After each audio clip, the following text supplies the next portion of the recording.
അവനെയൊന്നുരിയാടാനനുവദിക്കാതവർ മരണത്തിൻ പാറയിൽ ചേർത്തുകെട്ടി. ഉടലിനും വാക്കിനും തുടലിട്ടു വിരൽ ചൂണ്ടി അവരലറി നീയാണ് കൊലപാതകി. ഉടുതുണിയും അന്നവും കൊടിയും കിനാക്കളും അവനുള്ളതൊക്കെ അവർ കൈക്കലാക്കി. ഉടുതുണിയും അന്നവും കൊടിയും കിനാക്കളും അവനുള്ളതൊക്കെ അവർ കൈക്കലാക്കി. തടവറക്കുള്ളിലേക്കവനെ വലിച്ചെറിഞ്ഞവർ വിരൽ ചൂണ്ടി നീയാണു കള്ളൻ. തുറകളിൽ നിന്നും അവനെ തുരത്തി തൻ്റെ പ്രിയ പെങ്ങളെ അവർ സ്വന്തമാക്കി. തുറകളിൽ നിന്നും അവനെ തുരത്തി തൻ്റെ പ്രിയ പെങ്ങളെ അവർ സ്വന്തമാക്കി. ദൂരേക്ക് ദൂരേക്ക് തള്ളി മാറ്റി പിന്നെ അവർ വിളിച്ചവനെ നീ ഒരഭയാർത്തി. ഉടുതുണിയും അന്നവും കൊടിയും കിനാക്കളും അവനുള്ളതൊക്കെ അവർ കൈക്കലാക്കി. തടവറക്കുള്ളിലേക്കവനെ വലിച്ചെറിഞ്ഞവരലറി നീയാണു കള്ളൻ. പരിശുദ്ധമായ ഇസ്ലാം ലോകത്ത് പ്രബോധനാർത്ഥം അല്ലാഹു സുബ്ഹാനഹു വ തആല നിയോഗിച്ച പ്രവാചകന്മാരിലെ അവസാനത്തെയാളാണ് മുഹമ്മദുർ റസൂലുള്ളാഹി സ്വല്ലല്ലാഹു അലൈഹി വസല്ലം. മഹാനരായ തിരുനബി സ്വല്ലല്ലാഹു അലൈഹി വസല്ലമ തങ്ങളെ പറഞ്ഞയക്കുമ്പോൾ അല്ലാഹു തആല ലോകത്തിന് പരിചയപ്പെടുത്തിയത് അവസാനത്തെ പ്രവാചകന് നൽകിയ ടാഗ് ലൈൻ റഹ്മത്തുല്ലിൽ ആലമീൻ എന്നതായിരുന്നു. മഴ്സി ടു ദ വേൾഡ്. ഈ മഹാപ്രപഞ്ചത്തിന് മുഴുവനും കാരുണ്യമായ ദൂതർ സയ്യിദുന മുഹമ്മദുർ റസൂലുള്ളാഹി സ്വല്ലല്ലാഹു അലൈഹി വസല്ലം. കാരുണ്യമായിട്ടാണ് അല്ലാഹു തആല തിരുമേനിയെ പറഞ്ഞു വിട്ടത്. അല്ലാഹു സുബ്ഹാനഹു വ തആലയുടെ പരിശുദ്ധമായ മതത്തിൻ്റെ പ്രബോധന വേളകളിൽ അല്ലാഹുവിൻ്റെ റസൂൽ സല്ലല്ലാഹു അലൈഹി വസല്ലമ തങ്ങൾ അനുവർത്തിച്ച ശൈലിയും കരുണയുടേതാണ്. എല്ലാവരോടും കരുണ കാണിച്ചു.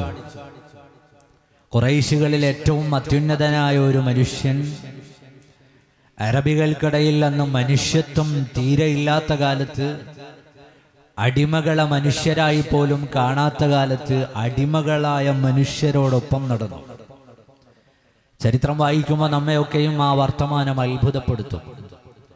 സയ്യിദുന മുഹമ്മദുർ റസൂലുള്ളാഹി സ്വല്ലല്ലാഹു അലൈഹി വസല്ലം അവിടുന്ന് നമ്മുടെയൊക്കെയും മുമ്പിലുള്ള എക്സലന്റ് എക്സംപ്ലറിയാണ്. ഉത്തമമായ മാതൃകയാണ് മുഹമ്മദുർ റസൂലുള്ളാഹി സ്വല്ലല്ലാഹു അലൈഹി വആലിഹി വഅസ്ഹാബിഹി വസല്ലം. അറബികളിൽ അത്യുന്നതനായിരിക്കുമ്പോഴും അടിമകളായ മനുഷ്യരുടെ നോവുകൾ അറിഞ്ഞു. അള്ളാഹുവിൻ്റെ പരിശുദ്ധമായ മതം ഈ ലോകത്ത് വ്യാപിക്കുകയും പ്രചരിക്കുകയും ചെയ്തത് എങ്ങനെയാണ്?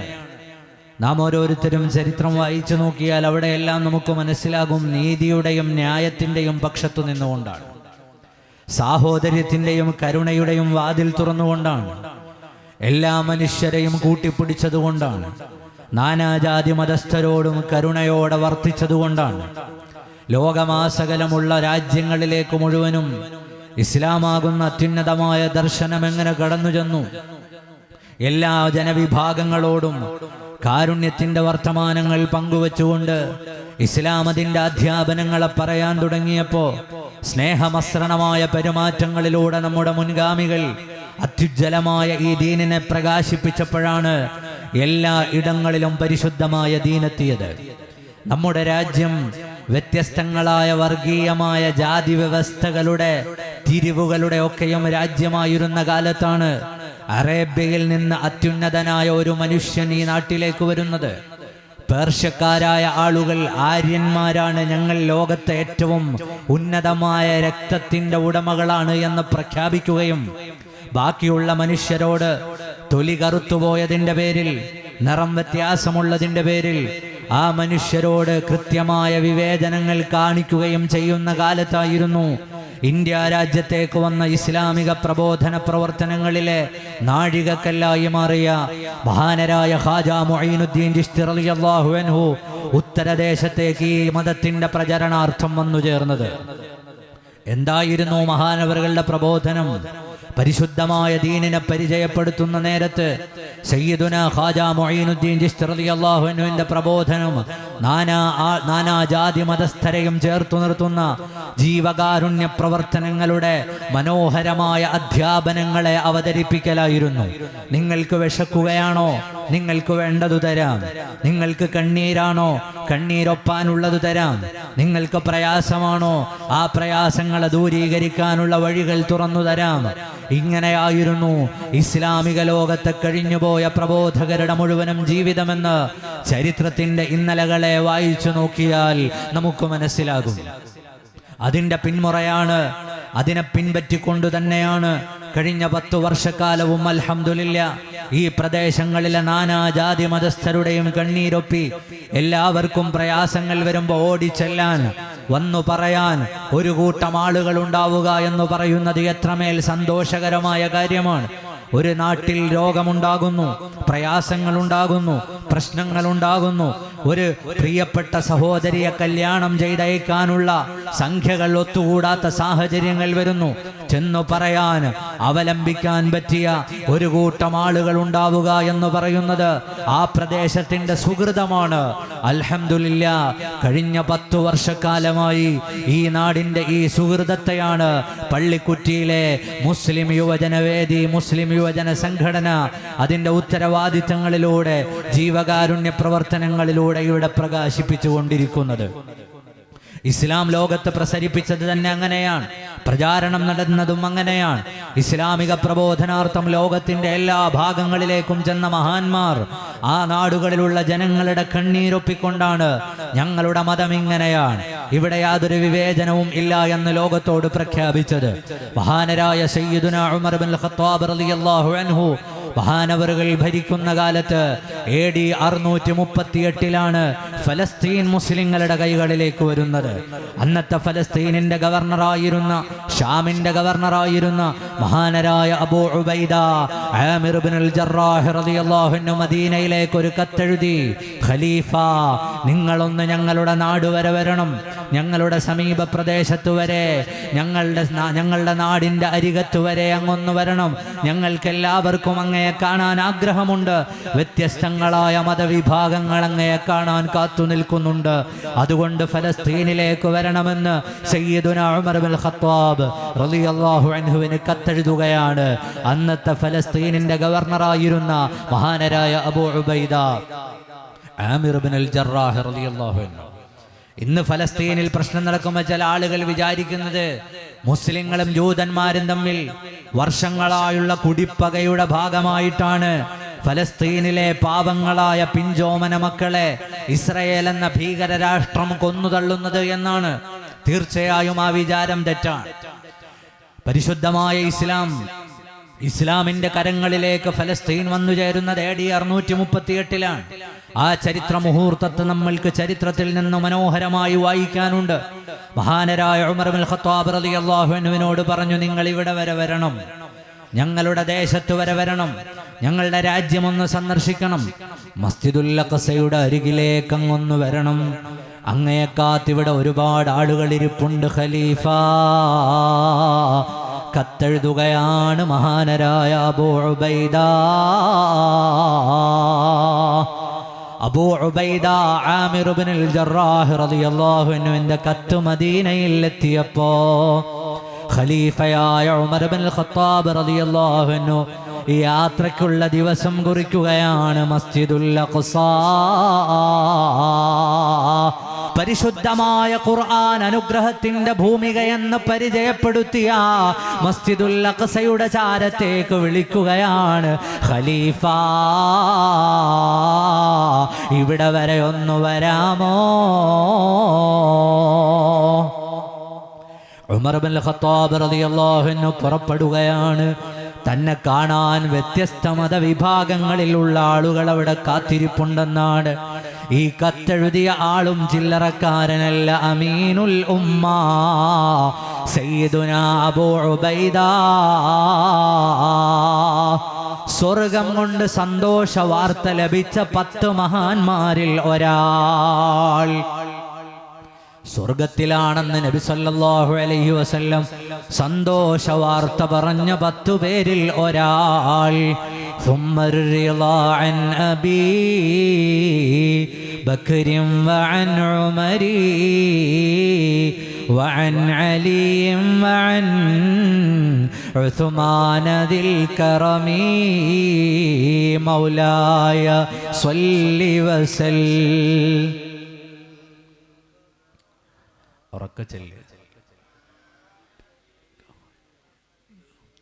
سعد سعيد زبير طلحة وأبي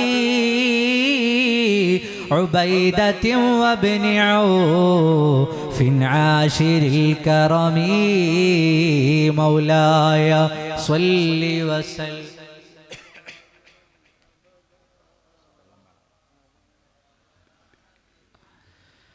للخلق كلهم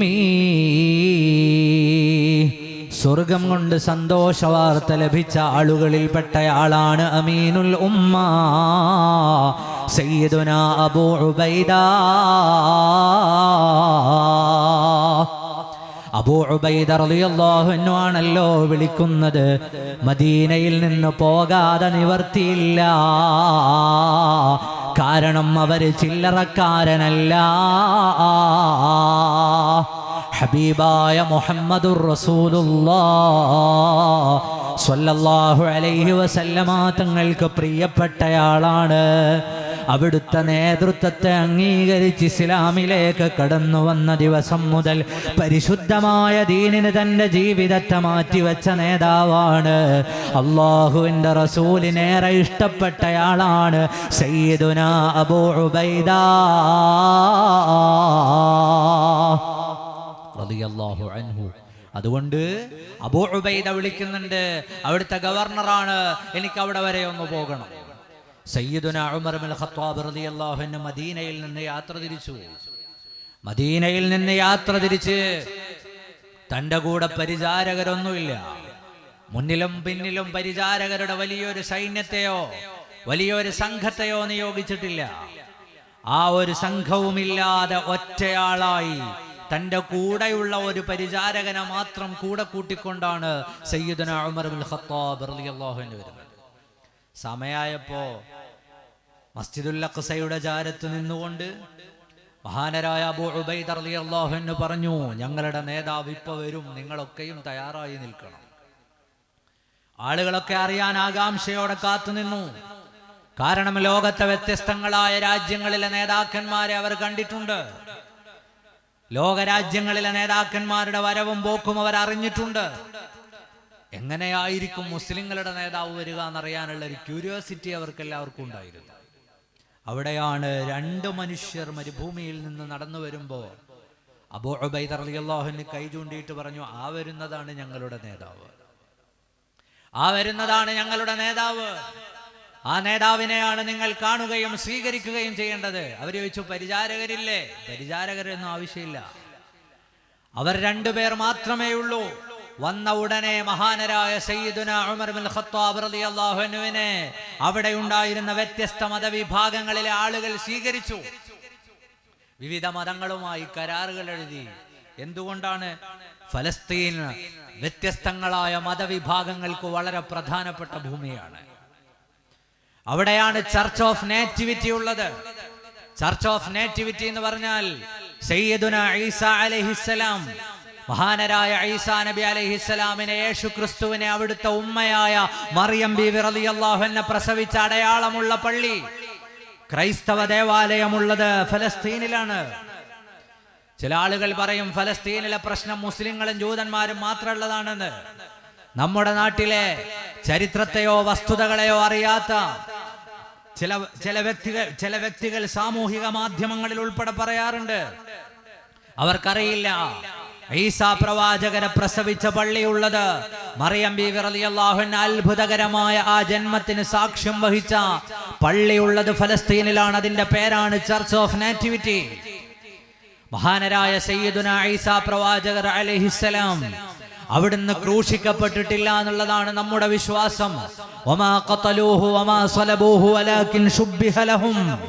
സയ്യിദുനാ ഈസാ പ്രവാചകരുടെ ദേഹത്തേക്ക് മണ്ണ് വാരിയിടാൻ പോലുമുള്ള അനുവാദം ശത്രുക്കൾക്ക് നൽകിയിട്ടില്ല എന്ന് വിശ്വസിക്കുന്നവരാണ് മുസ്ലിങ്ങൾ. എന്നാൽ ഈസാ പ്രവാചകർ ക്രൂശിക്കപ്പെടുകയും ഉയർത്തെഴുന്നേൽക്കുകയും ചെയ്തു എന്നാണ് ക്രൈസ്തവരായ ആളുകൾ വിശ്വസിക്കുന്നത്. മഹാനരായ ഈസാ നബി അലൈഹിസ്സലാമിനെ കുരിശിൽ തറച്ചതിനു ശേഷം അവിടുന്ന് ഉയർത്തെഴുന്നേറ്റ സ്ഥലത്തെ പള്ളിയായി ചർച്ചായി നിർമ്മിച്ച സ്ഥലം ഫലസ്തീനിലാണ്. അങ്ങനെ എത്രയോ ക്രൈസ്തവ ദേവാലയങ്ങളുടെ ഭൂമിയാണ് ഫലസ്തീൻ. ക്രിസ്ത്യാനികളായ വിശ്വാസികൾ അവരുടെ വിശ്വാസത്തിന്റെ ഭാഗമായി സ്വീകരിക്കുന്ന എത്രയോ ചരിത്രങ്ങൾ ഉറങ്ങുന്ന ഭൂമി കൂടിയാണ് ഫലസ്തീൻ. പല ആളുകൾക്കും ആ ചരിത്രം അറിയില്ല. അവിടെയാണ് ഇപ്പറഞ്ഞതുപോലെ AD 4-ാം നൂറ്റാണ്ട് മുതൽ AD 70 മുതൽ 50 മുതൽ ഇങ്ങോട്ട് തുടങ്ങിയിട്ട് 1000, 1600, 2000 വർഷങ്ങളൊക്കെ പഴക്കമുള്ള ദേവാലയങ്ങളുള്ളത്. അവിടെ ഉണ്ടായിരുന്ന പാതിരിമാരിൽ ഒരാൾ നഫ്രാസിസ് തിരുമേനി മഹാനരായ ഉമർ ബിൻ ഖത്താബ് റളിയല്ലാഹു അൻഹുവിനോട് ഒരു കരാർ എഴുതി. ആ കരാർ എന്തായിരുന്നു? മഹാനരായ ഉമർ ബിൻ ഖത്താബ് റളിയല്ലാഹു അൻഹുവിനെ മുന്നിലിരുത്തിയിട്ട് കരാർ എഴുതിയിട്ട് പറഞ്ഞു, ഞങ്ങളുടെ ഈ ദേവാലയങ്ങളുടെ ഭൂമി നിങ്ങളെ ഏൽപ്പിക്കുന്നതിൽ ഞങ്ങൾക്ക് പ്രയാസമില്ല. കാരണം നിങ്ങൾ നീതിമാന്മാരാണെന്ന് ഞങ്ങൾക്കറിയാം. നിങ്ങൾ എവിടെയും അനീതി പ്രവർത്തിക്കുന്ന ആളുകളല്ലെന്ന് ഞങ്ങൾക്ക് കൃത്യമായ ധാരണയുണ്ട്. നിങ്ങൾക്ക് ഈ ഭൂമിയുടെ അധികാരം തരാം. പകരമൊരു വാക്ക് ഞങ്ങൾക്ക് തരാമോ ഖലീഫ? പകരം നിങ്ങളൊരു വാക്ക് ഞങ്ങൾക്ക് തരാമോ? മഹാനരായ ഉമർ ബിൻ ഖത്താബ് തങ്ങൾ പറഞ്ഞു, നിങ്ങളുടെ ആവശ്യങ്ങൾ പറഞ്ഞോ, നീതിയാണോ എന്ന് നോക്കിയിട്ട് പരിഹാരം തരാം. നീതിയല്ലാത്ത ഒരു പരിഹാരവും ഉണ്ടാവില്ല. അവിടുന്ന് നഫ്രാസിസ് പാതിരി കരാർ എഴുതിയപ്പോ ആ കരാറിന്റെ ചില ഭാഗങ്ങൾ കണ്ടപ്പോ ഖലീഫ പറഞ്ഞു, പറ്റൂല. എന്തായിരുന്നു ആ കരാറിന്റെ ഒരു ഭാഗം? ഈ ഭൂമിയിലേക്ക് ജൂതന്മാരെ പ്രവേശിപ്പിക്കാൻ പാടില്ല. ഞങ്ങളുടെ പുണ്യസ്ഥലമായ ഇടത്തേക്ക് ജൂതന്മാരെ പ്രവേശിപ്പിക്കാൻ പാടില്ല. അവര് സർവനാശികളാണ്. അവര് കയറിയാൽ ഞങ്ങളുടെ ദേവാലയങ്ങൾ പൊളിച്ചു കളയുന്നവരാണ്. ഞങ്ങളുടെ പവിത്രമായ ഭൂമികളെ അവര് നശിപ്പിച്ചു കളയുന്നവരാണ്. ഞങ്ങൾക്കതുകൊണ്ട് ഭയമാണ് ഖലീഫ. മുസ്ലിങ്ങളുടെ കൈകളിൽ അധികാരം തരാം. ജൂതന്മാർക്ക് ഇവിടെ പ്രവേശനം അനുവദിക്കാൻ പാടുള്ളതല്ല. നിങ്ങൾക്ക് വേണമെങ്കിൽ ഞങ്ങൾ പ്രവേശനം തരാം, നിങ്ങൾക്ക് അധികാരം തരാം. ജൂതന്മാരെ ഇങ്ങോട്ട് പ്രവേശിപ്പിക്കാൻ പാടില്ല. എന്തായിരുന്നു ആ പേടിയുടെ കാരണം? മഹാനരായ ഈസാ നബി അലൈഹിസ്സലാം ജനിച്ച സ്ഥലത്തുള്ള ചർച്ച് ഓഫ് നേറ്റിവിറ്റി ഉൾപ്പെടെയുള്ള ദേവാലയങ്ങൾ പലതവണ തകർക്കാൻ ജൂതന്മാർ ശ്രമിച്ചിട്ടുണ്ട്. ഇന്നും ആ ദേവാലയത്തിലേക്ക് കയറണമെങ്കിൽ ആ ദേവാലയത്തിലേക്ക് ഒരാൾക്ക് മാത്രമേ കയറാൻ കഴിയുകയുള്ളൂ, പ്രവേശിക്കാൻ കഴിയുകയുള്ളൂ. കാരണം എന്താണ്? സംഘടിതമായ ഒരു കൂട്ടം ആളുകൾ വന്നതിനെ ആക്രമിച്ച് നശിപ്പിക്കാതിരിക്കാൻ, സംഘടിതമായ ഒരു കൂട്ടം ആളുകൾ വന്നതിലേക്ക് കയറിയിട്ട് ആ പവിത്രമായ ഭൂമിയെ ഇല്ലായ്മ ചെയ്യാതിരിക്കാൻ ഒരാൾക്ക് മാത്രമേ ഇന്നും ആ ലക്ഷക്കണക്കിന് വിസ്തീർണമുള്ള, ചതുരശ്ര വിസ്തീർണമുള്ള ദേവാലയമാണ്. ഒരാൾക്കാണ് അതിലേക്ക് പ്രവേശനമുള്ളത്. ആ ദേവാലയത്തിലേക്ക് വന്ന് ഞങ്ങളുടെ ദേവാലയങ്ങൾ നശിപ്പിച്ചു കളയുമോ എന്ന ഭയമുള്ളത് കൊണ്ട് ഉമർ ബിൻ ഖത്താബ് തങ്ങളെ നിങ്ങൾ ജൂതന്മാരെ പ്രവേശിപ്പിക്കാൻ പാടില്ല. അവിടെ ഒരു ചരിത്രപരമായ മറുപടി ഉണ്ട്. ഈ കരാർ ഇന്നും ബൈത്തുൽ മുഖദ്ദസിന്റെ ചാരത്ത് മസ്ജിദ് ഉമറിന്റെ അരികിൽ എഴുതി തൂക്കിയിട്ടുണ്ട്. ചരിത്രത്തിൽ വായിക്കാൻ കിട്ടുന്ന രേഖകളിൽ ലഭ്യമായിട്ടുണ്ട്. മഹാനരായ ഉമർ ബിൻ ഖത്താബ് റളിയല്ലാഹു അൻഹു പറയുകയാണ്, നിങ്ങളുടെ ഈ ഉപാധി അംഗീകരിക്കാൻ എനിക്ക് പറ്റൂല. കാരണം ഞാൻ നീതി പഠിച്ച ന്യായം പഠിച്ച ഇടം വേറെയാണ്. നിങ്ങൾ ഈ പറയുന്നത് ന്യായമല്ല. അധികാരം കിട്ടുമ്പോഴേക്ക് ഏതെങ്കിലും ഒരു മതവിഭാഗത്തിന്റെ ആരാധനകളെ, ഏതെങ്കിലും ഒരു മതവിഭാഗത്തിന്റെ നാമങ്ങളെ, അടയാളങ്ങളെ, ചിഹ്നങ്ങളെ, അവരുമായി ബന്ധപ്പെട്ട ഏതൊന്നിനെയും ഇല്ലായ്മ ചെയ്യാനുള്ള അനുമതിയൊന്നും എനിക്ക് ലഭിച്ചിട്ടില്ല. എനിക്ക് കിട്ടിയ ദീനിന്റെ എല്ലാ ഉറവിടവും ചെന്നവസാനിക്കുന്നത് എല്ലാ മനുഷ്യരോടും ജീവജാലങ്ങളോടും സ്നേഹം മാത്രം കാഴ്ചവെച്ച് കടന്നുപോയ കാരുണ്യത്തിന്റെ മഹാപ്രപഞ്ചമേ മുഹമ്മദുർ റസൂലുള്ളാഹ് സ്വല്ലല്ലാഹു അലൈഹി വസല്ലം അവിടെ നിന്നാണ്. ആ നേതാവിൽ നിന്ന് ഞാൻ പഠിച്ച പാഠങ്ങളെ എനിക്ക് പ്രവർത്തിക്കാൻ പറ്റൂ. അതുകൊണ്ട് ഇവിടെ ഡിസ്ക്രിമിനേഷൻ ഇല്ല. ജൂതന്മാർക്ക് ഇവിടെ വരാം, ഫലസ്തീനിൽ വരാം, ജെറുസലേമിൽ വരാം, അവർക്ക് ആരാധനകൾ നിർവഹിക്കാം. എന്നാൽ നിങ്ങൾക്ക് ഞാനൊരു ഉറപ്പ് തരാം, ഒരു ജൂതനും ക്രിസ്ത്യാനികളുടെ ദേവാലയങ്ങളെ ആക്രമിക്കുകയില്ല, അതിനുള്ള അവസരമുണ്ടാവുകയില്ല. എൻ്റെ സൈന്യം അതിന് കാവൽ നിന്നോളാം. സയ്യിദുനാ ഉമർ ഇബ്നുൽ ഖത്താബ് റളിയല്ലാഹു അൻഹു, നിങ്ങളുടെ ദേവാലയങ്ങളെ കുറിച്ചാണോ നിങ്ങൾക്ക് ഭയമുള്ളത്? എൻ്റെ സൈന്യത്തെ ഞാൻ അതിന് പാറാവ് നിർത്തിക്കോളാം, അവരതിനെ നോക്കിക്കോളും. സെക്യൂരിറ്റി ഗാർഡുകളായിട്ട് അവരവിടെ ഉണ്ടാവും. നിങ്ങൾ വിഷമിക്കേണ്ടതില്ല, നിങ്ങളുടെ ദേവാലയങ്ങൾക്കൊന്നും സംഭവിക്കില്ല. എന്നാലോ ജൂതന്മാർക്ക് ഇവിടെ വരണമെന്ന് തോന്നിയാൽ അവർക്ക് വരാം, അവർക്ക് പ്രാർത്ഥിക്കാം, അവർക്ക് ഈ ഭൂമിയിലേക്ക് വരാം. അവരുടെ മതവിശ്വാസത്തിന്റെ ഭാഗം കൂടിയായുള്ള ഈ ഭൂമിയിൽ എന്തു വേണമെങ്കിലും ചെയ്തിട്ട് അവർക്ക് മടങ്ങാം. ഞാൻ അവരെ തടയുകയുമില്ല, ഡിസ്ക്രിമിനേഷൻ ഉണ്ടാവുകയില്ല. കാരണം ഞാൻ മതം പഠിച്ചത് സയ്യിദുനാ മുഹമ്മദുർ റസൂലുള്ളാഹി സ്വല്ലല്ലാഹു അലൈഹി വസല്ലം. ചരിത്രത്തിൽ ജൂതന്മാരോട് നീതി ചെയ്തത് മുസ്ലിങ്ങളാണ്. AD 638 അവരാ ഭൂമിയുടെ നാനാഭാഗങ്ങളിലും വന്നു നിന്ന് കരഞ്ഞുകൊണ്ട് തിരിച്ചു പോകുന്ന കാലത്ത്, ക്രൈസ്തവർ അവരെ വിവിധങ്ങളായ നാടുകളിൽ നിന്ന് ആട്ടിയോടിക്കുന്ന കാലത്ത്, ലോകരാജ്യങ്ങൾ അവരെ ശകുനങ്ങളായി കണ്ടിരുന്ന കാലത്ത്, അവർക്ക് ആരാധനാ സ്വാതന്ത്ര്യം അനുവദിച്ചു നൽകിയത് മുസ്ലിങ്ങളാണ്, മുസ്ലിം ഭരണാധികാരികളാണ്. ചരിത്രത്തിൽ ജൂതന്മാരെ നരനായാട്ട് നടത്തിയതൊന്നും മുസ്ലിങ്ങളല്ല. ജൂതന്മാരായ ആളുകളെ പലതവണ ലോക ചരിത്രത്തിൽ കൊന്നു തള്ളിയിട്ടുണ്ട്. AD 70 അവരുടെ ഏറ്റവും പ്രധാനപ്പെട്ട സോളമൻ ടെമ്പിൾ തകർത്ത് കളഞ്ഞ ടൈസൺ സീസർ എന്ന് പറയുന്ന ഭരണാധികാരിയുണ്ട്. അയാൾ മുസ്ലിം അല്ല. അവരുടെ ഏറ്റവും വലിയ ദേവാലയങ്ങളിൽ ഒന്നാണ് സോളമൻ ടെമ്പിൾ. ആ സോളമൻ ടെമ്പിൾ തകർത്തു കളഞ്ഞ ഭരണാധികാരി മുസ്ലിം അല്ല. ടൈറ്റസ് സീസർ എന്നാണ് അയാളുടെ പേര്.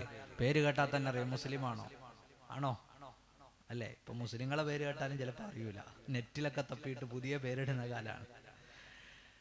AD 70 അവരുടെ ഏറ്റവും പ്രധാനപ്പെട്ട ദേവാലയമായ സോളമൻ ടെമ്പിൾ തകർത്ത് കളഞ്ഞ ടൈറ്റസ് സീസർ മുസ്ലിമല്ല. AD 138 4 ലക്ഷത്തോളം ജൂതന്മാരെ കൊന്നുകളഞ്ഞ ഹഡ്രിയാൻ മുസ്ലിമല്ല.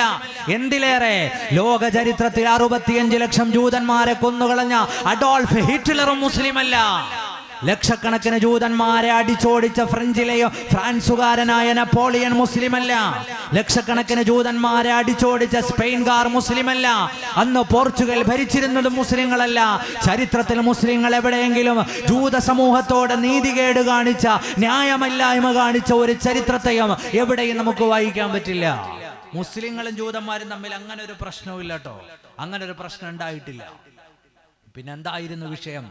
ഇന്നിപ്പോ ഫലസ്തീൻ എന്ന് പറഞ്ഞിട്ട് നമ്മൾ വിഷയങ്ങൾ പറയും, മുദ്രാവാക്യം വിളിക്കും, പക്ഷെ പലപ്പോഴും നമുക്ക് ചരിത്രം എന്താണെന്ന് അറിയില്ല.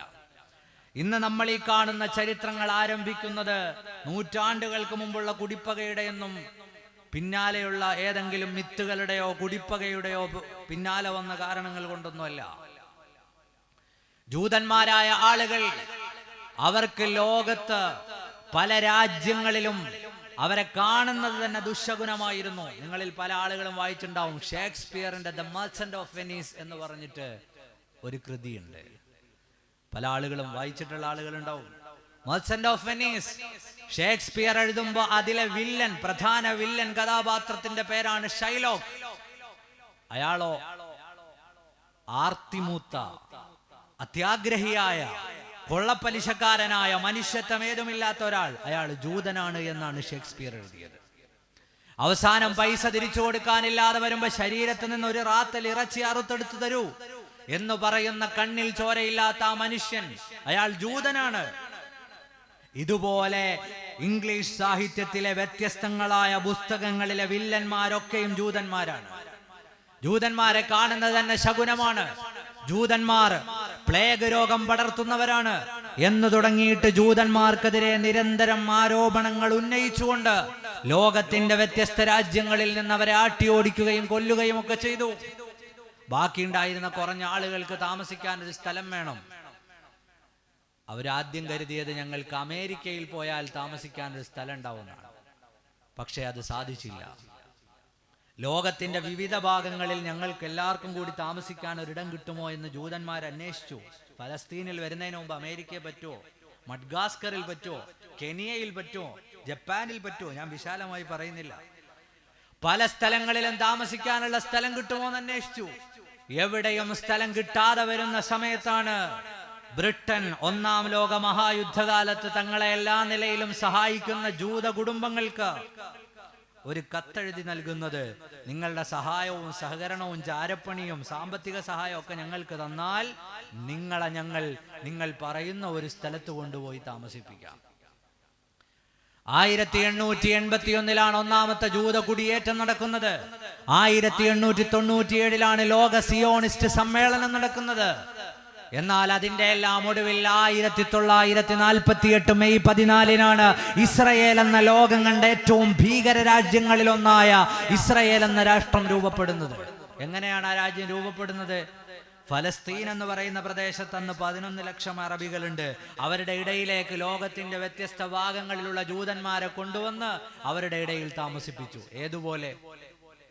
നിങ്ങളൊരു വീട്ടിൽ താമസിക്കുന്നു. ആ താമസിച്ചു കൊണ്ടിരിക്കുന്നതിനിടയിൽ നിങ്ങളുടെ വാർഡ് മെമ്പർ കുറച്ച് കായിക ശക്തിയൊക്കെ ഉള്ള ആളാണെന്ന് വിചാരിച്ചു.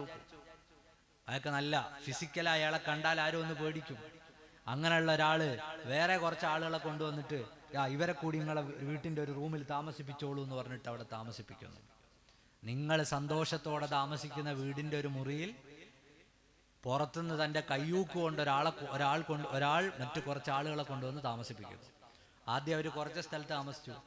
രാവിലെ എഴുന്നേറ്റപ്പോൾ പറഞ്ഞു, ഞങ്ങൾക്ക് ഈ മുറി മാത്രം പോരാ, ഈ ഹാളും കൂടി വേണം, നിങ്ങൾ അതുകൊണ്ട് അങ്ങോട്ട് മാറി നിൽക്കണം. 3-ാം ദിവസം പറഞ്ഞു, ഞങ്ങൾക്ക് ഈ ഹാള് മാത്രം പോരാ, ഞങ്ങൾക്ക് ഈ അടുക്കള കൂടി തരണം. അങ്ങനെ പറഞ്ഞിട്ട് അവസാനം വീടിന്റെ എല്ലാ ഭാഗങ്ങളും അവർ സ്വന്തമാക്കുന്നു. അതിന് അനീതി എന്നല്ലേ പ്രത്യക്ഷത്തിൽ നമുക്ക് പറയാൻ കഴിയാം. അല്ലാത്ത ഏത് വാക്കുകൊണ്ടാണ് അതിനെ വിശേഷിപ്പിക്കാം? 948 ജൂതന്മാരെ കൊണ്ടുവന്ന് 11 ലക്ഷം അറബികൾ ഇരിക്കുന്നതിന്റെ നടുക്ക്, അവർ താമസിക്കുന്നതിന്റെ നടുക്ക് താമസിപ്പിച്ച് അവർക്ക് ചുറ്റും തോക്കുമേന്തി കാവൽ നിന്നിട്ട് അവർക്ക് വേണ്ട ആയുധങ്ങൾ നൽകി അവിടെ താമസിച്ച അറബികളെ ആട്ടിയോടിച്ച് അഭയാർത്ഥികളാക്കി മാറ്റിയ ചരിത്രത്തെയാണ് ഇസ്രയേൽ എന്ന രാജ്യത്തിന്റെ സ്ഥാപനത്തിൽ നിന്ന് നമ്മൾക്ക് വായിക്കാൻ പറ്റുക. 1948 മെയ് 14 മുതൽ തുടങ്ങിയ അശാന്തിയാണ് ഇന്ന് നമ്മൾ കണ്ടുകൊണ്ടിരിക്കുന്നത്. ഞാൻ ഈ സംസാരിക്കുമ്പോൾ യുണിസെഫിന്റെ ഒരു കണക്കുണ്ട്, ഓരോ 10 മിനിറ്റിലും ഗസയിൽ ഒരു കുഞ്ഞു കൊല്ലപ്പെടുന്നു. അല്ലാഹു തആല അവർക്ക് സമാധാനം നൽകുമാറാകട്ടെ. മുസ്ലിം സമൂഹം ഈ ചരിത്രമൊക്കെ പഠിക്കണം. നമുക്ക് ഫലസ്തീൻ എന്ന് കേൾക്കാം, ഇസ്രയേൽ എന്ന് കേൾക്കാറുണ്ട്. പക്ഷേ ഈ പ്രശ്നങ്ങൾ എവിടെ നിന്ന് തുടങ്ങി എന്ന് നമുക്കറിയില്ല. നമ്മൾ വിചാരിക്കുന്നത് എന്തോ മുമ്പേ തുടങ്ങിയ പ്രശ്നമാണെന്നാണ്. തീർച്ചയായും തെറ്റാണ്. 100% അവരുടേതായ ഭൂമിയിലേക്ക് പുറത്തുനിന്ന് വന്ന ഒരു കൂട്ടം ആളുകൾ കാണിക്കുന്ന മറ്റേതൊക്കെയോ രാജ്യങ്ങളുടെ പിൻബലത്തോടെ നടത്തുന്ന ഭീകരാക്രമം തന്നെയാണ് അവിടെ നടക്കുന്നത്. പിന്നെ നമ്മുടെ നാട്ടിൽ ഈ ഫലസ്തീൻ പ്രശ്നമൊക്കെ വരുമ്പോൾ ചില ആളുകൾ അനുകൂലിക്കുകയും യോജിക്കുകയൊക്കെ ചെയ്യുന്നില്ലല്ലോ എന്ന് ചിലപ്പോൾ ആളുകൾക്ക് നമുക്കൊക്കെ പരാതി ഉണ്ടാവും. അല്ല ഉസ്താദെ, നമ്മുടെ നാട്ടിൽ പല ആളുകളും ഇസ്രായേലിനെയാണല്ലോ പിന്തുണയ്ക്കുന്നത്. നമ്മൾ അതിലൊറ്റ കാര്യം മനസ്സിലാക്കിയാൽ മതി. ഫലസ്തീനിൽ നടന്നുകൊണ്ടിരിക്കുന്നത് സ്വാതന്ത്ര്യ സമര പോരാട്ടമാണ്. തങ്ങളുടെ മണ്ണ് വെട്ടിപ്പിടിക്കാൻ വന്നൊരു സമൂഹത്തിന് നേരെ നടത്തുന്ന സ്വാതന്ത്ര്യ സമരമാണ് ഫലസ്തീനികൾ നടത്തുന്നത്. സ്വന്തം സ്വാതന്ത്ര്യ സമരം, സ്വന്തം രാജ്യത്തിന്റെ സ്വാതന്ത്ര്യ സമരത്തെ ഒറ്റിക്കൊടുത്തവർക്കും അതിൽ പങ്കുചേരാത്തവർക്കും മറ്റൊരു രാജ്യത്തിന്റെ സ്വാതന്ത്ര്യ സമരത്തിൽ അതിന്റെ പോരാളികൾക്കൊപ്പം നിൽക്കാനാകുമെന്ന് ചരിത്രമറിയുന്ന ഒരാൾക്കെങ്കിലും, ചരിത്രം വായിച്ചു പഠിച്ച ഒരാൾക്കെങ്കിലും അത്തരം ഒരാശയത്തോട് യോജിക്കാൻ സാധ്യമാണോ? നമ്മുടെ രാജ്യത്തിന്റെ സ്വാതന്ത്ര്യ സമര ചരിത്രത്തിലോ പോരാട്ടത്തിലോ ഇല്ലാത്ത ആളുകൾ വേറേതോ ഒരു രാജ്യത്ത് നടക്കുന്ന സ്വാതന്ത്ര്യ സമര ചരിത്രത്തിൽ അവിടുത്തെ പോരാളികളുടെ കൂടെ നിൽക്കുമെന്ന് പറഞ്ഞാൽ നമുക്ക് വിശ്വസിക്കാൻ പറ്റില്ല. അവരെ ഇസ്രായേലിന്റെ കൂടെ എപ്പോഴും ഉണ്ടാവുള്ളൂ. കാരണം അവിടെ നടന്നുകൊണ്ടിരിക്കുന്നത് സ്വാതന്ത്ര്യ സമരമാണ്. ഈ പ്രശ്നങ്ങളുടെ ഒക്കെയും കാരണം ബ്രിട്ടീഷുകാരാണ്. ബ്രിട്ടീഷുകാരെന്ന് പറഞ്ഞാൽ ഇന്ന് ഇസ്രായേലിനെ അനുകൂലിക്കുന്ന പല ആളുകളുടെയും പഴയ മുതലാളിമാർ കൂടിയാണ്. അതുകൊണ്ട് അതിനെ ആ വഴിക്ക് കണ്ടാൽ മതി. നമ്മളെ സംബന്ധിച്ചിടത്തോളം ചരിത്രം കൃത്യമായി നമ്മൾ പഠിക്കുകയും വായിക്കുകയും ചെയ്യുക.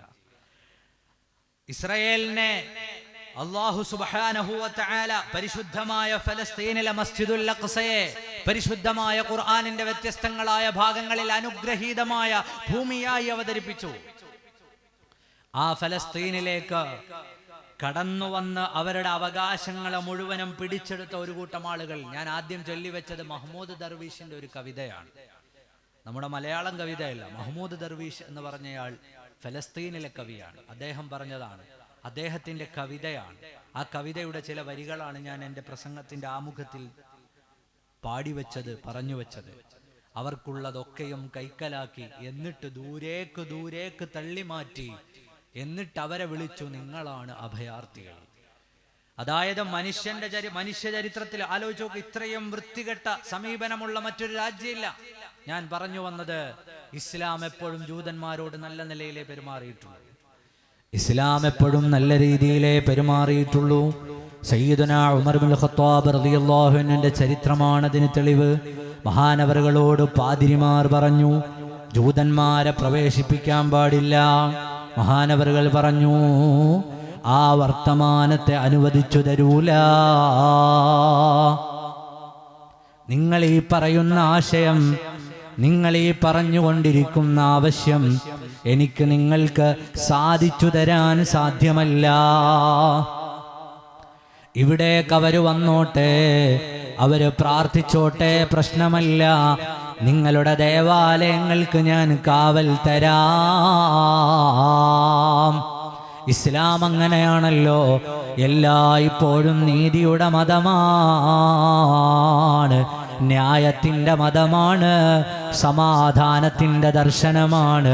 അല്ലാഹുമ്മ അന്തസ്സലാം വമിങ്കസ്സലാം വഇലൈക യർജിഉസ്സലാം ഹയ്യിനാ റബ്ബനാ ബിസ്സലാം വഅദ്ഖിൽനാ ദാറസ്സലാം. പ്രാർത്ഥനകളോടെ അല്ലാഹു സുബ്ഹാനഹു വ തആലയുടെ മനോഹരമായ സമാധാനത്തിൻ്റെ വർത്തമാനങ്ങളും സമാധാനത്തിൻ്റെ വർത്തമാനങ്ങളുടെ ശ്രേഷ്ഠമായ വിലാസങ്ങളും ലോകത്ത് അവതരിപ്പിച്ച മാർഗമാണ് പരിശുദ്ധ ഇസ്ലാം. ഇസ്ലാമിൻ്റെ ശൈലിയും അങ്ങനെയാണ്. മഹാനരായ മുഹമ്മദുർ റസൂലുള്ളാഹ് സ്വല്ലല്ലാഹു അലൈഹി വസല്ലമ തങ്ങളോട് സയ്യിദുനാ അബൂ ഹുറൈറ റളിയല്ലാഹു അൻഹു പറയുകയാണ്, യാ റസൂലല്ലാഹ്, എൻ്റെ ജീവിതത്തിലെ ഏറ്റവും വലിയ സന്തോഷം എന്താണെന്ന് അങ്ങേക്കറിയുമോ നബിയേ? എൻ്റെ ജീവിതത്തിൽ ഏറ്റവും വലിയ സന്തോഷം എന്താണെന്ന് അങ്ങേക്കറിയുമോ നബിയേ? നബി സല്ലല്ലാഹു അലൈഹി വസല്ലമ തങ്ങളോട് അബൂ ഹുറൈറ റളിയല്ലാഹു അൻഹുവിൻ്റെ വർത്തമാനമാണ്, എൻ്റെ ഏറ്റവും വലിയ സന്തോഷം അങ്ങയുടെ ചാരത്തിരിക്കലാണ്, അങ്ങയെ കാണലാണ്, അറിയലാണ്. പക്ഷേ ഇപ്പൊ എൻ്റെ കൽബിൽ ഒരു വല്ലാത്ത സങ്കടമുണ്ട്, വല്ലാത്ത പ്രയാസമുണ്ട്. അതിനൊരു പരിഹാരം തരുമോ? ദുനിയാവിൽ നിന്നങ്ങ് മറഞ്ഞാൽ, ദുനിയാവ് വിട്ട് ഞാനും തങ്ങളും മറഞ്ഞുപോയാൽ നാളെ പരലോകത്ത് നമ്മളൊരു ജീവിതം ആരംഭിക്കുമല്ലോ. ആ ജീവിതം ആരംഭിക്കുന്ന സമയത്ത് അങ്ങയെ കാണാതെയായി പോകുമോ? ഞാനൊരു പാവമാണല്ലോ തങ്ങളെ. അങ്ങ് വലിയ അമ്പിയാക്കളുടെ നേതാവാണല്ലോ, സയ്യിദുൽ അംബിയാ. മഹാനരായ തിരുനബി സല്ലല്ലാഹു അലൈഹി വസല്ലമ തങ്ങളോട് ചോദിക്കുകയാണ്, യാ റസൂലല്ലാഹ്, അവിടെ വെച്ച് അങ്ങയെ എനിക്ക് കാണാൻ കഴിയുമോ? അങ്ങയുടെ ചാരത്ത് ഞാൻ ഉണ്ടാകുമോ? ചോദ്യം കേട്ടപ്പോൾ നബി സല്ലല്ലാഹു അലൈഹി വസല്ലമ തങ്ങൾക്കതാ പ്രയാസം മനസ്സിലായി. കാരണം അബൂ ഹുറൈറ റളിയല്ലാഹു അൻഹു നിഴല് പോലെ കൂടെയുള്ളയാളാണ്. സ്വർഗത്തിലെത്തിയാലും കൂടെയുണ്ടാകണമെന്ന് ആഗ്രഹിക്കുന്നയാളാണ്. അള്ളാഹു നമുക്കെല്ലാവർക്കും സ്വർഗം നൽകുമാറാകട്ടെ. അതിനുവേണ്ടിയാണല്ലോ നമ്മളിതൊക്കെ സംഘടിപ്പിക്കുന്നതും വയല് കേൾക്കുന്നതും ചാരിറ്റി പ്രവർത്തനങ്ങളൊക്കെ ചെയ്യുന്നതുമൊക്കെ അതിനു വേണ്ടിയാണല്ലോ. അള്ളാഹു എല്ലാവർക്കും സ്വർഗം നൽകുമാറാകട്ടെ. സ്വർഗത്തിൽ പോകുമെന്നുള്ള പ്രതീക്ഷ എപ്പോഴും നമ്മുടെ കൽബിലുണ്ടാവണം.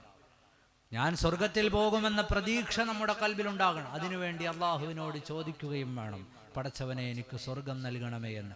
അല്ലാഹുമ്മ ഇന്നാ നസ്അലുക റിളാക വൽ ജന്ന വനഊദു ബിക മിൻ സുഖ്തിക വന്നാർ. അള്ളാഹുവിനോട് നിരന്തരമായി സ്വർഗം ചോദിക്കണം. ഒരു ദിവസം ഒരു 3 തവണയെങ്കിലും പടച്ചവനെ എനിക്ക് സ്വർഗം തരണമേ എന്ന് ചോദിക്കണം. ഒരു ദിവസം കുറഞ്ഞത് 3 തവണയെങ്കിലും നരകത്തിൽ നിന്ന് എനിക്ക് കാവൽ നൽകണമേ എന്ന് ദുആ ചെയ്യണം. പ്രത്യേകിച്ച് സുബ്ഹി നിസ്കാരം കഴിഞ്ഞിട്ട് തിരിഞ്ഞിരുന്നാൽ ഉടനെ നമുക്ക് നിസ്കാരം കഴിഞ്ഞ ഉടനെ ചെല്ലേണ്ട ദിക്ർ, തിരിഞ്ഞിരിക്കുന്നതിന് മുന്നേ ചെല്ലേണ്ട ദിക്റുകളിൽ പെട്ടതാണ് അല്ലാഹുമ്മ അജിർനി മിനന്നാർ. എത്ര തവണയാ? 7 തവണ. അല്ലാഹുമ്മ അജിർനി മിനന്നാർ 7 തവണ. മഗ്രിബ് നിസ്കാരം കഴിഞ്ഞിട്ടും അതുപോലെ തിരിഞ്ഞിരിക്കുന്നതിന് മുമ്പ് ചൊല്ലണം അല്ലാഹുമ്മ അജിർനി മിനന്നാർ. ഈ ചിട്ടകളൊക്കെ നമ്മുടെ ജീവിതത്തിൽ നിന്ന് പോകുമ്പോഴാണ് പ്രയാസങ്ങൾ ഉണ്ടാവുന്നത്. അല്ലാഹു തആല നമ്മെ കാത്തുരക്ഷിക്കുമാറാകട്ടെ. ചിട്ടകളൊക്കെ പോവാന്ന് പറഞ്ഞാൽ നമ്മുടെ ദീനിയായ ചിട്ടകളൊക്കെ ജീവിതത്തിൽ നിന്ന് അകന്നു പോകുന്ന ഒരു കാലത്താണ് നമ്മളുള്ളത്. ഇന്ന് പള്ളിയാണെങ്കിലും ഖുർആനാണെങ്കിലും ദിക്റുകളാണെങ്കിലും എല്ലാം ഒരു തമാശയായി പോയ കാലമാണ്. അപ്പോ ഒരു ദിവസം നരകത്തെ തൊട്ട് കാവൽ ചോദിക്കുന്ന ആളിന് നരകം അയാളെ തൊട്ടും കാവൽ ചോദിക്കും, പടച്ചവനെ ഇവനെ എന്നിലേക്ക് അയക്കരുതേ എന്ന്. അല്ലാഹു തആല നരകത്തിൽ നിന്ന് നമ്മെ എല്ലാവരെയും കാത്തുരക്ഷിക്കുമാറാകട്ടെ. പ്രിയപ്പെട്ട മുഅ്മിനീങ്ങളെ, നല്ല പ്രതീക്ഷ വേണം സ്വർഗത്തിൽ പോകുന്നത്. ദുനിയാവിൽ തന്നെ നമ്മൾ ജീവിക്കുന്ന പ്രതീക്ഷയോടല്ലേ നാളെ മറ്റന്നാൾ അതിൻ്റെ അടുത്തൊരു ദിവസം നമുക്ക് നല്ലൊരു മാറ്റം ഉണ്ടാവുമെന്ന് നമുക്കൊരു പ്രതീക്ഷയുണ്ട്. എൻ്റെ ഒരു സുഹൃത്ത് ഈ അടുത്ത സമയത്ത് ഒരു കല്യാണത്തിന് വേണ്ടി പോകാൻ ഇറങ്ങി. ഒരു ചെറുപ്പക്കാരനാണ്. കല്യാണത്തിന് പോകാൻ ഇറങ്ങിയപ്പോൾ നോക്കുമ്പോൾ നല്ല വെള്ള ഉടുപ്പും നല്ല വെള്ളമുണ്ടും, നമ്മുടെ നാട്ടിലേക്ക് പുതിയാപ്പിളമാര് കൊണ്ടുപോകുന്ന പോലെ കയ്യിലൊരു ലേസും. ഞാൻ ചോദിച്ചു, സാധാരണ പാൻറ് ഉടുപ്പൊക്കെ ഇട്ടിട്ടാണ് നടക്കുന്നത്. ഞാൻ ചോദിച്ചു, എന്താണിതിപ്പോൾ വെള്ള ഷർട്ടും വെള്ള മുണ്ടും ലേസും ഒക്കെ ആയിട്ട് പോകുന്നത്? അപ്പോൾ അവൻ പറഞ്ഞു, അഥവാ പുതിയാപ്പിള വന്നില്ലെങ്കിലോ. അഥവാ പുതിയാപ്പിള വന്നില്ലെങ്കിലോ ഒരു പ്രതീക്ഷയാണ്. അഥവാ വന്നില്ലെങ്കിൽ ഞാൻ ഒരു സാമൂഹ്യ പ്രവർത്തനല്ലേ, ഞാൻ ഇടപെടണ്ടേ? അതൊരു പ്രതീക്ഷയാണല്ലോ. ഏത് കത്തൊക്കെ അടിച്ച് ഓഡിറ്റോറിയം ഒക്കെ എടുത്ത് ഉസ്താദന്മാരെയൊക്കെ വിളിച്ച് നിക്കാഹിനൊക്കെ ആളൊക്കെ റെഡിയായിരിക്കുന്ന സദസ്സ്. അങ്ങോട്ട് പോകുമ്പോൾ തന്നെ അവനൊരു പ്രതീക്ഷയാണ്, പുതിയാപ്പിള വന്നില്ലെങ്കിൽ എനിക്കൊരു ചാൻസ് ഉണ്ടല്ലോ. അങ്ങനെ ഇപ്പൊ കല്യാണം ആലോചിച്ചിട്ട് നമ്മുടെ നാട്ടിലൊക്കെ കുറേ ആളുകളുണ്ട്. ഇപ്പൊ കല്യാണം ആലോചിച്ച് കുറേ നാളായിട്ട് അതിനുവേണ്ടി കാത്തിരിക്കുന്നവർ. ഈ ചങ്ങായി പറയാണ്, ഇങ്ങനെ കാണാൻ ഒരു സാധ്യത ഉണ്ടായാലോ. അത് ചെറുപ്പക്കാരുടെ ഒരു പ്രതീക്ഷയാണ്. ഈ പറഞ്ഞതുപോലെ പ്രതീക്ഷകൾ നമ്മുടെ ജീവിതത്തെ മുന്നോട്ട് നയിക്കും. പ്രതീക്ഷയോടുകൂടിയാണ് നമ്മൾ ജീവിക്കേണ്ടത്. പരിശുദ്ധമായ ദീനിന്റെ ചിട്ടകളെ മുറുകെ പിടിച്ച് മുന്നോട്ട് പോകുമ്പോൾ നമുക്ക് അല്ലാഹു തആല ജീവിതത്തിൽ വലിയ വിജയങ്ങളെ തരും. അല്ലാഹു തആല നമുക്ക് വലിയ വിജയങ്ങളെയും നൽകുമാറാകട്ടെ. ഈ ചിട്ടകളൊക്കെ നഷ്ടപ്പെട്ടു പോയപ്പോഴാണ് നമുക്ക് പ്രയാസങ്ങൾ വന്നത്. അബൂ ഹുറൈറ റളിയല്ലാഹു അൻഹുവിന്റെ ചിന്ത നോക്കൂ. സ്വർഗത്തിൽ ഞാൻ എത്തും, സ്വർഗത്തിലെത്തിയാൽ എനിക്ക് നബി തങ്ങളെ കാണാൻ പറ്റുമോ എന്നായിരുന്നു ചോദ്യം. സ്വർഗത്തിലെത്തിയാൽ നബി തങ്ങളെ കാണാൻ പറ്റുമോ? അല്ലാഹുവിന്റെ റസൂൽ പറഞ്ഞു, സ്വർഗത്തിലും എൻ്റെ കൂടെയുണ്ടാകണോ? കൂടെയുണ്ടാകണമെങ്കിൽ അല്ലയോ അബൂ ഹുറൈറ, സലാമിനെ വർദ്ധിപ്പിച്ചോ. സലാം പറഞ്ഞോ അബൂ ഹുറൈറ എന്ന് സയ്യിദുനാ മുഹമ്മദുർ റസൂലുള്ളാഹി സ്വല്ലല്ലാഹു അലൈഹി വസല്ലം. സലാം പറയാം. മുഅ്മിനീങ്ങളായ ആളുകൾ തമ്മിൽ കാണുമ്പോൾ സലാം പറയണം. അസ്സലാമു അലൈക്കും വറഹ്മത്തുള്ളാഹി വഅലൈക്കും അസ്സലാം വറഹ്മത്തുള്ളാഹി. കുടുംബങ്ങളിൽ സലാം പറയണം. കുടുംബങ്ങളിൽ ബർക്കത്തുണ്ടാവും. നമ്മുടെയൊക്കെ നാടുകളിൽ നിന്ന് കുടുംബ പ്രശ്നങ്ങൾ അധികരിച്ചു വരുന്നൊരു കാലമാണ്. വാപ്പ മക്കളോട് സലാം പറയണം, ഉമ്മമാര് സലാം പറയണം, ഭാര്യ ഭർത്താവിനോട് സലാം പറയണം. സലാം വർദ്ധിപ്പിക്കുന്നതിലൂടെ കുടുംബങ്ങളിൽ ബറക്കത്തുണ്ടാകും, അനുഗ്രഹങ്ങൾ ഉണ്ടാകും, അള്ളാഹുവിൽ നിന്നുള്ള ഗുണവും രക്ഷയും ഉണ്ടാകും. കൽബുകൾ തമ്മിൽ അടുപ്പമുണ്ടാകും സലാം വർദ്ധിപ്പിച്ചാൽ. സലാം കേട്ടാൽ പോലെ നമുക്ക് മടക്കാം. ഇന്നിപ്പോൾ എല്ലാം അങ്ങനെയായ ഒരു കാലമാണ്. കേട്ടാൽ പോലെ നമുക്ക് മടക്കാൻ താല്പര്യമില്ലാത്തൊരു കാലം കൂടിയാണ്. വാട്സപ്പിലൊക്കെ നോക്കൂ, ചില ആളുകൾ പരിപാടിക്ക് വിളിക്കാൻ വേണ്ടിയിട്ട് മെസ്സേജ് അയക്കും. ഒരു അസ്സലാമു അലൈക്കും എന്ന് വോയിസ് ഇടാൻ 2 മിനിറ്റ് അല്ല 2 സെക്കൻഡ് മതി. പക്ഷെ ഒരു സ്റ്റിക്കർ അയക്കുക. എന്താണ്? അസ്സലാമു അലൈക്കും. എല്ലാത്തിനും സ്റ്റിക്കർ ഇങ്ങനെ റെഡിയാക്കി വെച്ചേക്കാം. നമ്മുടെ മഹലിൽ ഒരാൾ മരിച്ചു എന്ന് പറഞ്ഞാലോ ഉടനെ ഒരു സ്റ്റിക്കർ അയക്കും. അല്ലാഹു മഗ്ഫിർ ലഹു.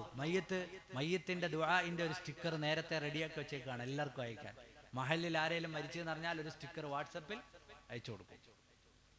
അതിനേക്കാൾ നമ്മൾ ആ ഫോൺ എടുത്തിട്ട് അല്ലാഹു മഗ്ഫിർ ലഹു, പടച്ചവനെ അയാൾക്ക് പുറത്തു കൊടുക്കണേ എന്ന് പറഞ്ഞാൽ അതിനൊരു പ്രതിഫലം കിട്ടും. ഇതൊരു പ്രതിഫലവും കിട്ടുന്നില്ല, എല്ലാത്തിനും സ്റ്റിക്കറാണ്. ഞാനൊരിക്കൽ സദസ്സിലിരിക്കുമ്പോൾ ഒരാൾ എന്നെ ഫോണിൽ ഇങ്ങനെ വിളിച്ചു. 2 വട്ടം വിളിച്ചിട്ട് എന്തോ അത്യാവശ്യമാണെന്ന് വിചാരിച്ചിട്ട് ഞാൻ ഫോൺ എടുത്തു. അയാൾ എന്നോട് ചോദിച്ചൊരു ചോദ്യം, ഉസ്താദെ അള്ളാഹു ഷിഫയാക്കട്ടെ എന്നുള്ള സ്റ്റിക്കർ ഉണ്ടോന്ന്. ഏതോ വലിയ അസുഖമുള്ള ആളിനെ അയച്ചു കൊടുക്കാനാണ്. എന്നാ ഇത് പറഞ്ഞാൽ പോരെ, ഫോൺ എടുത്ത് വെച്ചിട്ട് അള്ളാഹു താല നിങ്ങളെ രോഗം ഷിഫയാക്കട്ടെ എന്ന് പറഞ്ഞാൽ പോരെ. അല്ല, അതുപോരാ, ഒരു സ്റ്റിക്കർ അയച്ചാലേ അതിന് രസമുള്ളൂ എന്നാണ്. വാപ്പ മരിച്ചിട്ട് ഒരു സ്റ്റിക്കർ പോലും ഇട്ടില്ലല്ലോ എന്ന് ചോദിക്കുന്ന മക്കളെ കാലാണിത്. വേറെ ഉണ്ട്. ഇതിപ്പോ നിങ്ങളെ ഉൾനാടായതുകൊണ്ട് അറിയാത്താണ്. ടൗണിലൊക്കെ കുറഞ്ഞ കാലത്തിന് മുമ്പ് ഒരാൾ എന്നെ വിളിച്ചിട്ട് പറഞ്ഞു, ഉസ്താദെ വാപ്പയുടെ ആണ്ടാണ് എന്ന് പറഞ്ഞു. വാപ്പയുടെ ആണ്ടാണ്. ഞാൻ ചോദിച്ചു എവിടെ വെച്ചിട്ടാണ്? വാട്സപ്പ് ഗ്രൂപ്പിലാണെന്ന് പറഞ്ഞു. അത് എല്ലാ വർഷവും വീട്ടിൽ നന്നായിട്ട് നടത്തുന്നതല്ലേ, ഇതെന്ത് പറ്റി? അത് ഖത്തറിലുള്ള അളിയനും സൗദിയിലുള്ള മാമനും ഇമാറാത്തിലുള്ള ആളിനും ഒന്നും പങ്കെടുക്കാൻ പറ്റൂല. ഇതാവുമ്പോ ഗ്രൂപ്പിൽ എല്ലാവരും ഉണ്ട്, ഉസ്താദ് ഒന്ന് വന്ന് ദുആ ചെയ്താൽ മതി, അതോടുകൂടി കഴിഞ്ഞു. ശരി, വരാന്ന് പറഞ്ഞു. നിങ്ങളാരും ഇത് മാതൃകയാക്കണ്ട കേട്ടോ, ഉസ്താദന്മാരൊക്കെ ഇവിടെ ഉണ്ടല്ലോ. വീട്ടിൽ വിളിച്ചുകൊണ്ട് പോയി ദ്വാരപ്പിക്കണം. അപ്പൊ ഇതൊന്നും മാതൃകയാക്കേണ്ട കാര്യമല്ല. പക്ഷേ കാലം മാറുന്ന, എന്തിനാണ് ഇത് പറയുന്നത് ഞാൻ ലാസ്റ്റ് പറയാം. കാലം മാറുന്നതിനനുസരിച്ച്, നമ്മുടെ ടെക്നോളജികൾ മാറുന്നതിനനുസരിച്ച്, ഇനിയിപ്പോ മൊബൈൽ ഫോണുകളൊക്കെ അപ്രത്യക്ഷമാകുമ്പോഴാണ് പുതിയ സംവിധാനങ്ങൾ വന്നു തുടങ്ങിയിട്ടുണ്ട്. അപ്പോ ആണ്ടിന് ഗ്രൂപ്പിൽ ആഡ് ചെയ്തു, 12:40 ആഡ് ചെയ്തു. വാപ്പയുടെ ആണ്ടാണ്, ദുആ ഇറക്കാൻ ഉസ്താദ് വന്നിട്ടുണ്ട്, നിങ്ങളെല്ലാവരും തയ്യാറായിരിക്കണം. അപ്പോൾ എല്ലാവരും അസ്സലാമു അലൈക്കും വലൈക്കും അസ്സലാം ഉസ്താദിന് എല്ലാവിധ സന്തോഷങ്ങളും. എന്നാ തുടങ്ങല്ലേ, എല്ലാവരും യാസീൻ ഓതാൻ പറഞ്ഞു. കുറേ ആളുകൾ യാസീൻ ഓതി, കുറേ ആളുകൾ തങ്ങൾ തഹ്ലീൽ എഴുതി വെച്ചിട്ടുണ്ട് എന്നൊക്കെ പറഞ്ഞ് കുറേ കണക്കുകളൊക്കെ അയച്ചു. അവസാനം യാസീൻ ഓതാനുള്ള ഒരു ഇടവേളയൊക്കെ കഴിഞ്ഞതിന് ശേഷം ദുആയിരുന്നു. ദുആ ഒക്കെ കഴിഞ്ഞു ഒരു 1:10 നമ്മുടെ ഗ്രൂപ്പിലേക്ക് വന്ന് ദുആ ചെയ്ത ഉസ്താദിന് എല്ലാവിധ സന്തോഷങ്ങളും. 2 പൂച്ചണ്ട് ഗൂഗിൾ പേയിൽ കൈമടക്ക് അയച്ചു തന്നു, റിമൂവും ചെയ്തു കുടുംബ ഗ്രൂപ്പിൽ നിന്ന്. ആണ്ട് കഴിഞ്ഞു, പന്തലിടണ്ട, കസേര എടുക്കണ്ട, ഒന്നിച്ചിരുന്ന് ഭക്ഷണം കഴിക്കേണ്ട, കഴിഞ്ഞു. ഞാനിത് പറയുന്നത് എന്തിനാന്ന് ചോദിച്ചാല്, ഇനിയുള്ള ഒരു കാലം, നെക്സ്റ്റ് വരാനുള്ള ഒരു കാലം, ഇതുപോലെ വാട്സപ്പിലൊക്കെ ഇട്ട് ആണ്ട് നടത്തുന്ന മക്കളുടെ കാലം വരാനുണ്ട്. അതുകൊണ്ട് ജീവിതത്തിൽ എന്തെങ്കിലുമൊക്കെ ചെയ്തു വെച്ചോ എന്ന് പറയാൻ വേണ്ടിയിട്ട് പറഞ്ഞാൽ, കാലം മാറി വരുമ്പോൾ എളുപ്പം ഏതാന്ന് വെച്ചാൽ അത് നോക്കും. അത് മനുഷ്യൻ അങ്ങനെയാണല്ലോ, ഏറ്റവും എളുപ്പമുള്ള വഴിയിലേക്ക് പോകും. അതുകൊണ്ട് ആപ്പിലിട്ട് ആണ്ട് നടത്തുന്ന മക്കളുടെ കാലമൊക്കെ വരാനുണ്ട്. അതുകൊണ്ട് ഇത്തരം കാര്യങ്ങളൊക്കെ നേരത്തെ സ്വർഗത്തിൽ പോകാനുള്ള അമലൊക്കെ വേണം, എന്തെങ്കിലും ചെയ്തു വെച്ചോ. അസ്സലാമു അലൈക്കും വറഹ്മത്തുള്ളാഹി എന്ന് പറയുന്നതിന് വലിയ ബറക്കത്തുണ്ട്, അതിൽ വലിയ സലാമത്തുണ്ട്, അതിൽ വലിയ റഹ്മത്തുണ്ട്. അല്ലാഹു തആല അത് വ്യാപിപ്പിക്കാൻ നമുക്ക് തൗഫീഖ് നൽകുമാറാകട്ടെ. കുടുംബങ്ങളിൽ വ്യാപിപ്പിക്കുക. സയ്യിദുനാ അബൂ ഹുറൈറ റളിയല്ലാഹു അൻഹുവിനോട് നബി സല്ലല്ലാഹു അലൈഹി വസല്ലമ തങ്ങൾ പറഞ്ഞു, അബൂ ഹുറൈറ തങ്ങളോട് ഹബീബായ നബി തങ്ങൾ പറഞ്ഞു, സ്വർഗത്തിൽ ഒരുമിച്ച് വേണോ, എന്നാൽ ഭക്ഷണം വിതരണം ചെയ്തോ അബൂ ഹുറൈറ. ഭക്ഷണം ഉണ്ടാക്കിയിട്ട് അത് വിതരണം ചെയ്തോ, പാവങ്ങളായ ആളുകൾക്ക് ഭക്ഷണം നൽകിക്കോ. വഇഫ്ശാഉസ്സലാം. നമ്മുടെ മുൻഗാമികളുടെ പലരുടെയും ജീവിതത്തിൻ്റെ മാതൃകയാണ്. അവിടുന്ന് അല്ലാഹുവിൻ്റെ റസൂൽ പഠിപ്പിച്ച മാർഗമാണ്. ആവശ്യത്തിന് ആളുകളുടെ ആവശ്യത്തിനനുസരിച്ച് ഭക്ഷണം വിതരണം ചെയ്യുകയാണ്. പട്ടിണി മാറ്റാൻ അവർ രംഗത്തിറങ്ങുകയാണ്. ഭക്ഷണം വിതരണം ചെയ്യുക എന്നുള്ളത് വലിയ ബറക്കത്തുള്ള കാര്യമാണ്. മഹാനരായ മുഹീദ്ദീൻ ശൈഖ് റളിയല്ലാഹു അൻഹുവിന്റെ ആണ്ട് കഴിഞ്ഞല്ലോ. എത്രയിടങ്ങളിലാണ് ഭക്ഷണം വിതരണം ചെയ്തത്. മഹാനരായ മുഹീദ്ദീൻ ശൈഖ് റളിയല്ലാഹു അൻഹുവിന്റെ ജീവിതത്തിൽ നിന്ന് പറഞ്ഞപ്പോ അവിടുത്തെ മകൻ പറഞ്ഞു, എൻ്റെ ഉപ്പയായ അബ്ദുൽ ഖാദിർ ജീലാനി റളിയല്ലാഹു അൻഹു പാവങ്ങൾക്ക് ഭക്ഷണം കൊടുക്കാത്തൊരു ദിവസവും ഉണ്ടായിരുന്നില്ല. പാവപ്പെട്ട ആളുകൾക്ക് ഭക്ഷണം കൊടുക്കാത്തൊരു ദിവസം മുഹീദ്ദീൻ ശൈഖ് റളിയല്ലാഹു അൻഹുവിന്റെ ജീവിതത്തിലെ ഉണ്ടായിരുന്നില്ല. എല്ലാ ദിവസവും അസ്ർ കഴിഞ്ഞിട്ട് പാവപ്പെട്ട മനുഷ്യരെവിടെയുണ്ടോ അവരെ കണ്ടെത്തിയിട്ട് ഭക്ഷണം നൽകും. അവർക്ക് വേണ്ടതെല്ലാം നൽകും. അവർക്ക് വേണ്ട സേവനങ്ങൾ ചെയ്തു നൽകും. സേവനം ചെയ്ത നേതാവാണ് ഖുതുബുൽ അഖ്താബ് സയ്യിദുനാ മുഹീദ്ദീൻ അബ്ദുൽ ഖാദിർ ജീലാനി ഖദ്ദസല്ലാഹു സിറഹുൽ അസീസ്. അതുകൊണ്ട് തന്നെ അവിടുത്തെ ഓർമ്മകളും ആണ്ട് നേർച്ചകളും വരുമ്പോൾ നമ്മളെല്ലാ സ്ഥലങ്ങളിലും ഭക്ഷണം പാവപ്പെട്ട ആളുകൾക്കും അല്ലാത്തവർക്കും ഒക്കെ ഭക്ഷണം വിതരണം ചെയ്യുന്ന കാണുകയാണ്. അല്ലാഹു തആല അവരുടെ സ്മരണകളെ നമ്മുടെ ഖൽബിൽ നിലനിർത്തി തരുകയാണ്. ഏതുപോലെ അല്ലാഹുവിന്റെ മാർഗത്തിൽ ഏറ്റവും അധികം നടന്നുപോയ ആൾ, അല്ലാഹുവിന്റെ മാർഗത്തിൽ ഏറ്റവും അധികം ത്യാഗം ചെയ്ത് തൻ്റെ പാദങ്ങൾ കൊണ്ട് നടന്നുപോയ ആൾ സയ്യിദുനാ ഖലീലുല്ലാഹി ഇബ്രാഹീം അലൈഹിസ്സലാം. പാദം കൊണ്ട് നടന്നുപോയി ഏറ്റവും അധികം ത്യാഗം ചെയ്ത മനുഷ്യനാണ് സയ്യിദുനാ ഇബ്രാഹീം അലൈഹിസ്സലാം. മഹാനവറുകൾ ജനിച്ചത് ഇറാഖിലാണ്, ബാബിലോണിയയിൽ. അവിടെ നിന്ന് ഫലസ്തീനിലേക്ക് വന്നു. അവിടെ നിന്ന് മഹാനവറുകൾ മക്കയിലേക്ക് വന്നു. കുടുംബത്തെ അവിടെ ആക്കിയിട്ട് തിരിച്ചുപോയി. വീണ്ടും മഹാനവറുകൾ മക്കയിലേക്ക് വന്നു. കഅബാലയത്തിന്റെ പണി പൂർത്തിയാക്കി. എന്നിട്ടോ അല്ലാഹുവിന്റെ പരിശുദ്ധമായ ഭവനത്തിന്റെ പണി പൂർത്തീകരിച്ചിട്ട് അല്ലാഹുവിന്റെ പരിശുദ്ധമായ ഭവനത്തെ ലോകത്തിന് സമർപ്പിച്ച് വീണ്ടും തിരിച്ചുപോയി ഖലീലുല്ലാഹി സയ്യിദുനാ ഇബ്രാഹീം അലൈഹിസ്സലാം. നമ്മളിത് ചരിത്രത്തിൽ നിന്ന് മനസ്സിലാക്കേണ്ടതുണ്ട്. ഇബ്രാഹിം നബി അലൈഹിസ്സലാം ഇറാഖിയാണ്. ഇറാഖിൽ നിന്ന് ബാബിലോണിയയിൽ നിന്ന് ഈജിപ്റ്റ് വഴി അല്ലെങ്കിൽ മറ്റേതെങ്കിലും ഒരു ഭാഗത്തുകൂടി അദ്ദേഹം മഹാനരായ ഇബ്രാഹിം നബി അലൈഹിസ്സലാം ഫലസ്തീനിൽ വന്നു. അവിടുന്ന് മക്കയിൽ വന്നു. അവിടുന്ന് തിരിച്ചു വീണ്ടും ഫലസ്തീനിലേക്ക് പോയി. ആ യാത്ര, ഇബ്രാഹിം നബിയുടെ യാത്ര, നമ്മൾ ഇന്ന് ലോക ഭൂപടം എടുത്തു വെച്ചാൽ ഇറാഖിൽ നിന്ന് ഈജിപ്റ്റ് വഴി ഫലസ്തീനിലേക്ക്, സിറിയയെ തൊട്ട് ലെബനാനിനെ തൊട്ട് ജോർദാനിനെ തൊട്ട് മക്ക മദീന ഉൾപ്പെടുന്ന പ്രദേശങ്ങളെ ഒക്കെയും തൊട്ട് കടന്നുപോയ നേതാവാണ് സയ്യിദുനാ ഇബ്രാഹിം. ഇനി ഒരു കാര്യം നിങ്ങൾക്കറിയോ? ഇന്ന് ഫലസ്തീനിൽ നടന്നുകൊണ്ടിരിക്കുന്ന യുദ്ധം ഫലസ്തീനിൽ അവസാനിക്കാനുള്ള യുദ്ധമല്ല. ദ ഗ്രേറ്റർ ഇസ്രയേൽ, നിങ്ങൾ ഇന്റർനെറ്റിൽ സെർച്ച് ചെയ്ത് നോക്കൂ. ഇസ്രയേൽ എന്ന് പറയുന്ന രാജ്യത്തിന്റെ ചിന്തയിലുള്ളത് ഫലസ്തീനിലെ ഒരു ചെറിയ പ്രദേശം പിടിച്ചെടുക്കണമെന്നല്ല. ഞങ്ങളുടെ, അതായത് അവർ പറയുന്നത് അവരുടെ പൂർവ്വപിതാവായ അബ്രഹാം നടന്നുപോയ പ്രദേശങ്ങൾ മുഴുവനും ഞങ്ങളുടെ രാജ്യത്തിന്റെ കീഴിൽ വരണമെന്ന താല്പര്യമാണ് ഇസ്രയേലിനുള്ളത്. അതിനൊരു ഭൂപടം തന്നെ ഉണ്ടാക്കി വെച്ചിട്ടുണ്ട്. ആ ഭൂപടത്തിൽ എന്തൊക്കെ ഉണ്ട് എന്നറിയോ? ആ ഭൂപടത്തിൽ മക്കയുണ്ട്. ആ ഭൂപടത്തിൽ മക്ക മദീന ഉൾപ്പെടുന്ന നമ്മുടെ പ്രദേശങ്ങളുണ്ട്. ആ ഭൂപടത്തിൽ ഈജിപ്റ്റ് ഉണ്ട്. ആ ഭൂപടത്തിൽ സിറിയയുണ്ട്. ആ ഭൂപടത്തിൽ ലെബനാനുണ്ട്. ആ ഭൂപടത്തിൽ ലിബിയ, ആ ഭൂപടത്തിൽ ജോർദാനുണ്ട്. അങ്ങനെ വ്യത്യസ്തങ്ങളായ അറബ് രാജ്യങ്ങളുടെ പ്രദേശങ്ങൾ മുഴുവനും ഉണ്ട്. ഞങ്ങളുടെ പിതാവായ ഇബ്രാഹിം നടന്നുപോയ പ്രദേശങ്ങൾ മൊത്തം ഞങ്ങൾക്ക് വേണം. അതിനുവേണ്ടിയാണ് ആദ്യം ഞങ്ങൾക്ക് ഫലസ്തീൻ, പിന്നെ ഞങ്ങൾ പതുക്കെ പതുക്കെ പതുക്കെ ഓരോ പ്രദേശങ്ങൾ ഞങ്ങളുടെ കീഴിലാക്കും എന്ന അജണ്ടയുടെ ആരംഭമാണ് ഫലസ്തീനിൽ നടന്നുകൊണ്ടിരിക്കുന്ന യുദ്ധം. ഇത് വിശ്വാസികളായ നമ്മൾ തിരിച്ചറിയണം. നമുക്കത് മനസ്സിലാകണം. അല്ലാഹു തആല ബൈത്തുൽ മുഖദ്ദസിനെയും മറ്റു ഭൂമികളെയും ഒക്കെയും മോചിപ്പിക്കുമാറാകട്ടെ. അതാണ് അവരുടെ മനസ്സിലുള്ള ആശയം. അങ്ങനെ ഒരാശയം നമ്മുടെ മക്കയും മദീനയും ഫലസ്തീനിലെ മസ്ജിദുൽ അഖ്സയും വ്യത്യസ്തങ്ങളായ അറബ് രാജ്യങ്ങളും പിടിച്ചെടുക്കുവാനുള്ള ഈ അജണ്ടക്കെതിരെ നമുക്ക് പ്രതിഷേധം ഉയർത്തിയേ പറ്റൂ. കാരണം അവരുടെ മനസ്സിലിരിപ്പ് ഈ രാജ്യങ്ങളൊക്കെയും പിടിച്ചെടുക്കുക. അതിന്റെ പേരാണ് ഗ്രേറ്റർ ഇസ്രായേൽ. ഇന്റർനെറ്റിൽ നിങ്ങൾക്ക് പരിശോധിച്ചാൽ അതിന്റെ വിശദ വിവരങ്ങൾ കിട്ടും. പറഞ്ഞു വന്നത്, ഈ പ്രദേശങ്ങൾ മുഴുവനും നടന്നുപോയ ആളാണ് സയ്യിദുനാ ഇബ്രാഹിം അലൈഹിസ്സലാം. ഇബ്രാഹിം നബി അലൈഹിസ്സലാം തന്റെ പാദമുദ്രകൾ പതിപ്പിച്ച് ലോകത്തിന്റെ വ്യത്യസ്തങ്ങളായ ഭാഗങ്ങളിൽ പരിശുദ്ധമായ ദീനിനെ അവതരിപ്പിച്ചു. ആലോചിച്ചു നോക്കൂ മുഅ്മിനീങ്ങളെ, അല്ലാഹുവിന്റെ മാർഗത്തിൽ ഏറ്റവും കൂടുതൽ നടന്ന ഇബ്രാഹിം അലൈഹിസ്സലാം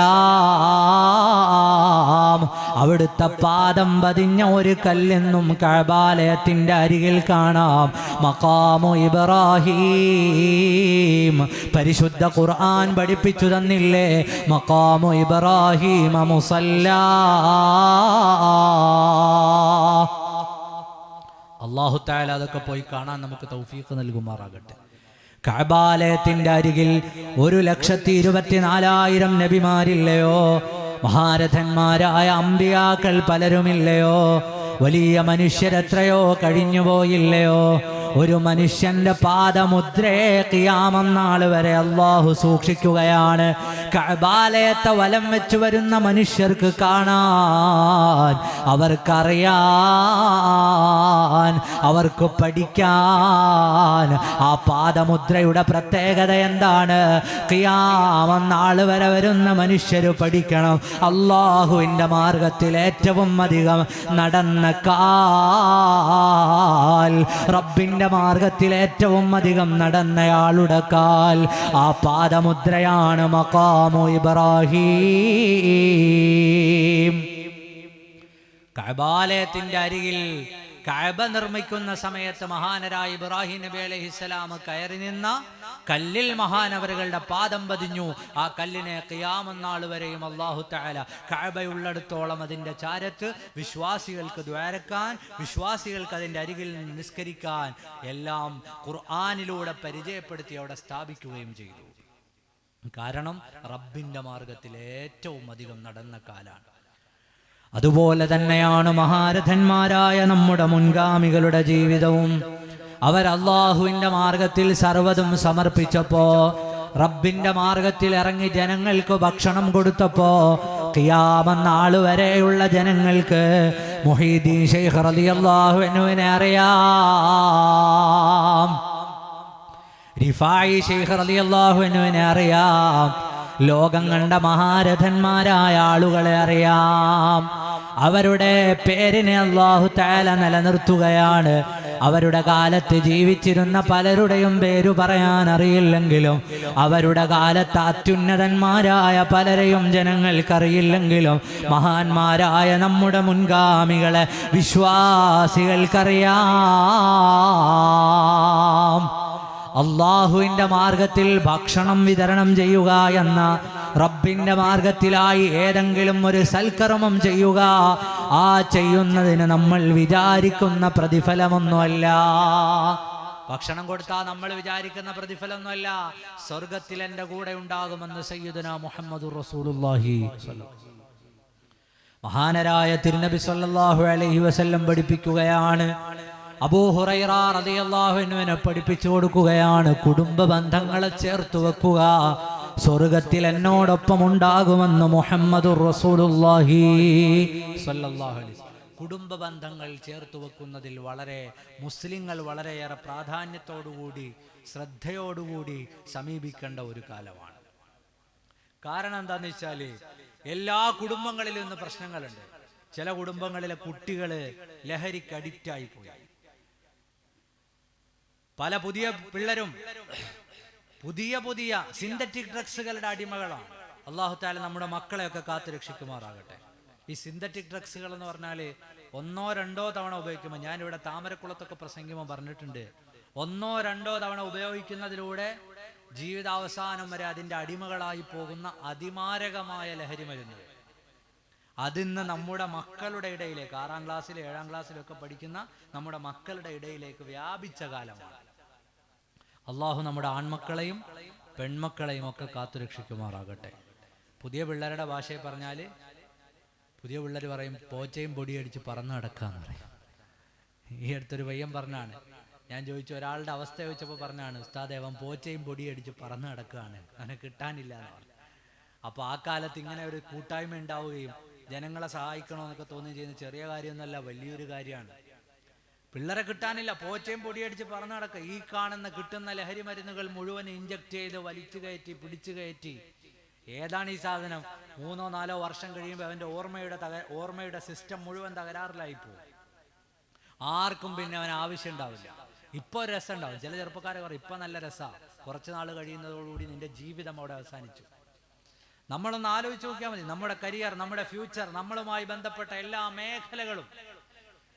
മേഖലകളും അവസാനിച്ചു എന്ന് മാത്രമല്ല, നമുക്കൊന്നും ഓർമ്മയില്ലാതെ ഒരു 10 കൊല്ലം കഴിയുമ്പോൾ തെരുവിലൂടെ ഒക്കെ അലഞ്ഞു നടക്കുന്ന കുറെ പ്രേതങ്ങളെ സൃഷ്ടിച്ചെടുക്കുക. ഉമ്മ ആരാണെന്നറിയില്ല, വാപ്പ ആരാണെന്നറിയില്ല, കുടുംബം ഏതാണെന്നറിയില്ല, വീട് ഏതാണെന്നറിയില്ല, ഇങ്ങനെ കറങ്ങി നടക്കുന്ന കുറെ ആളുകൾ. കാരണം എന്താ? അവന് ഓർമ്മയില്ല.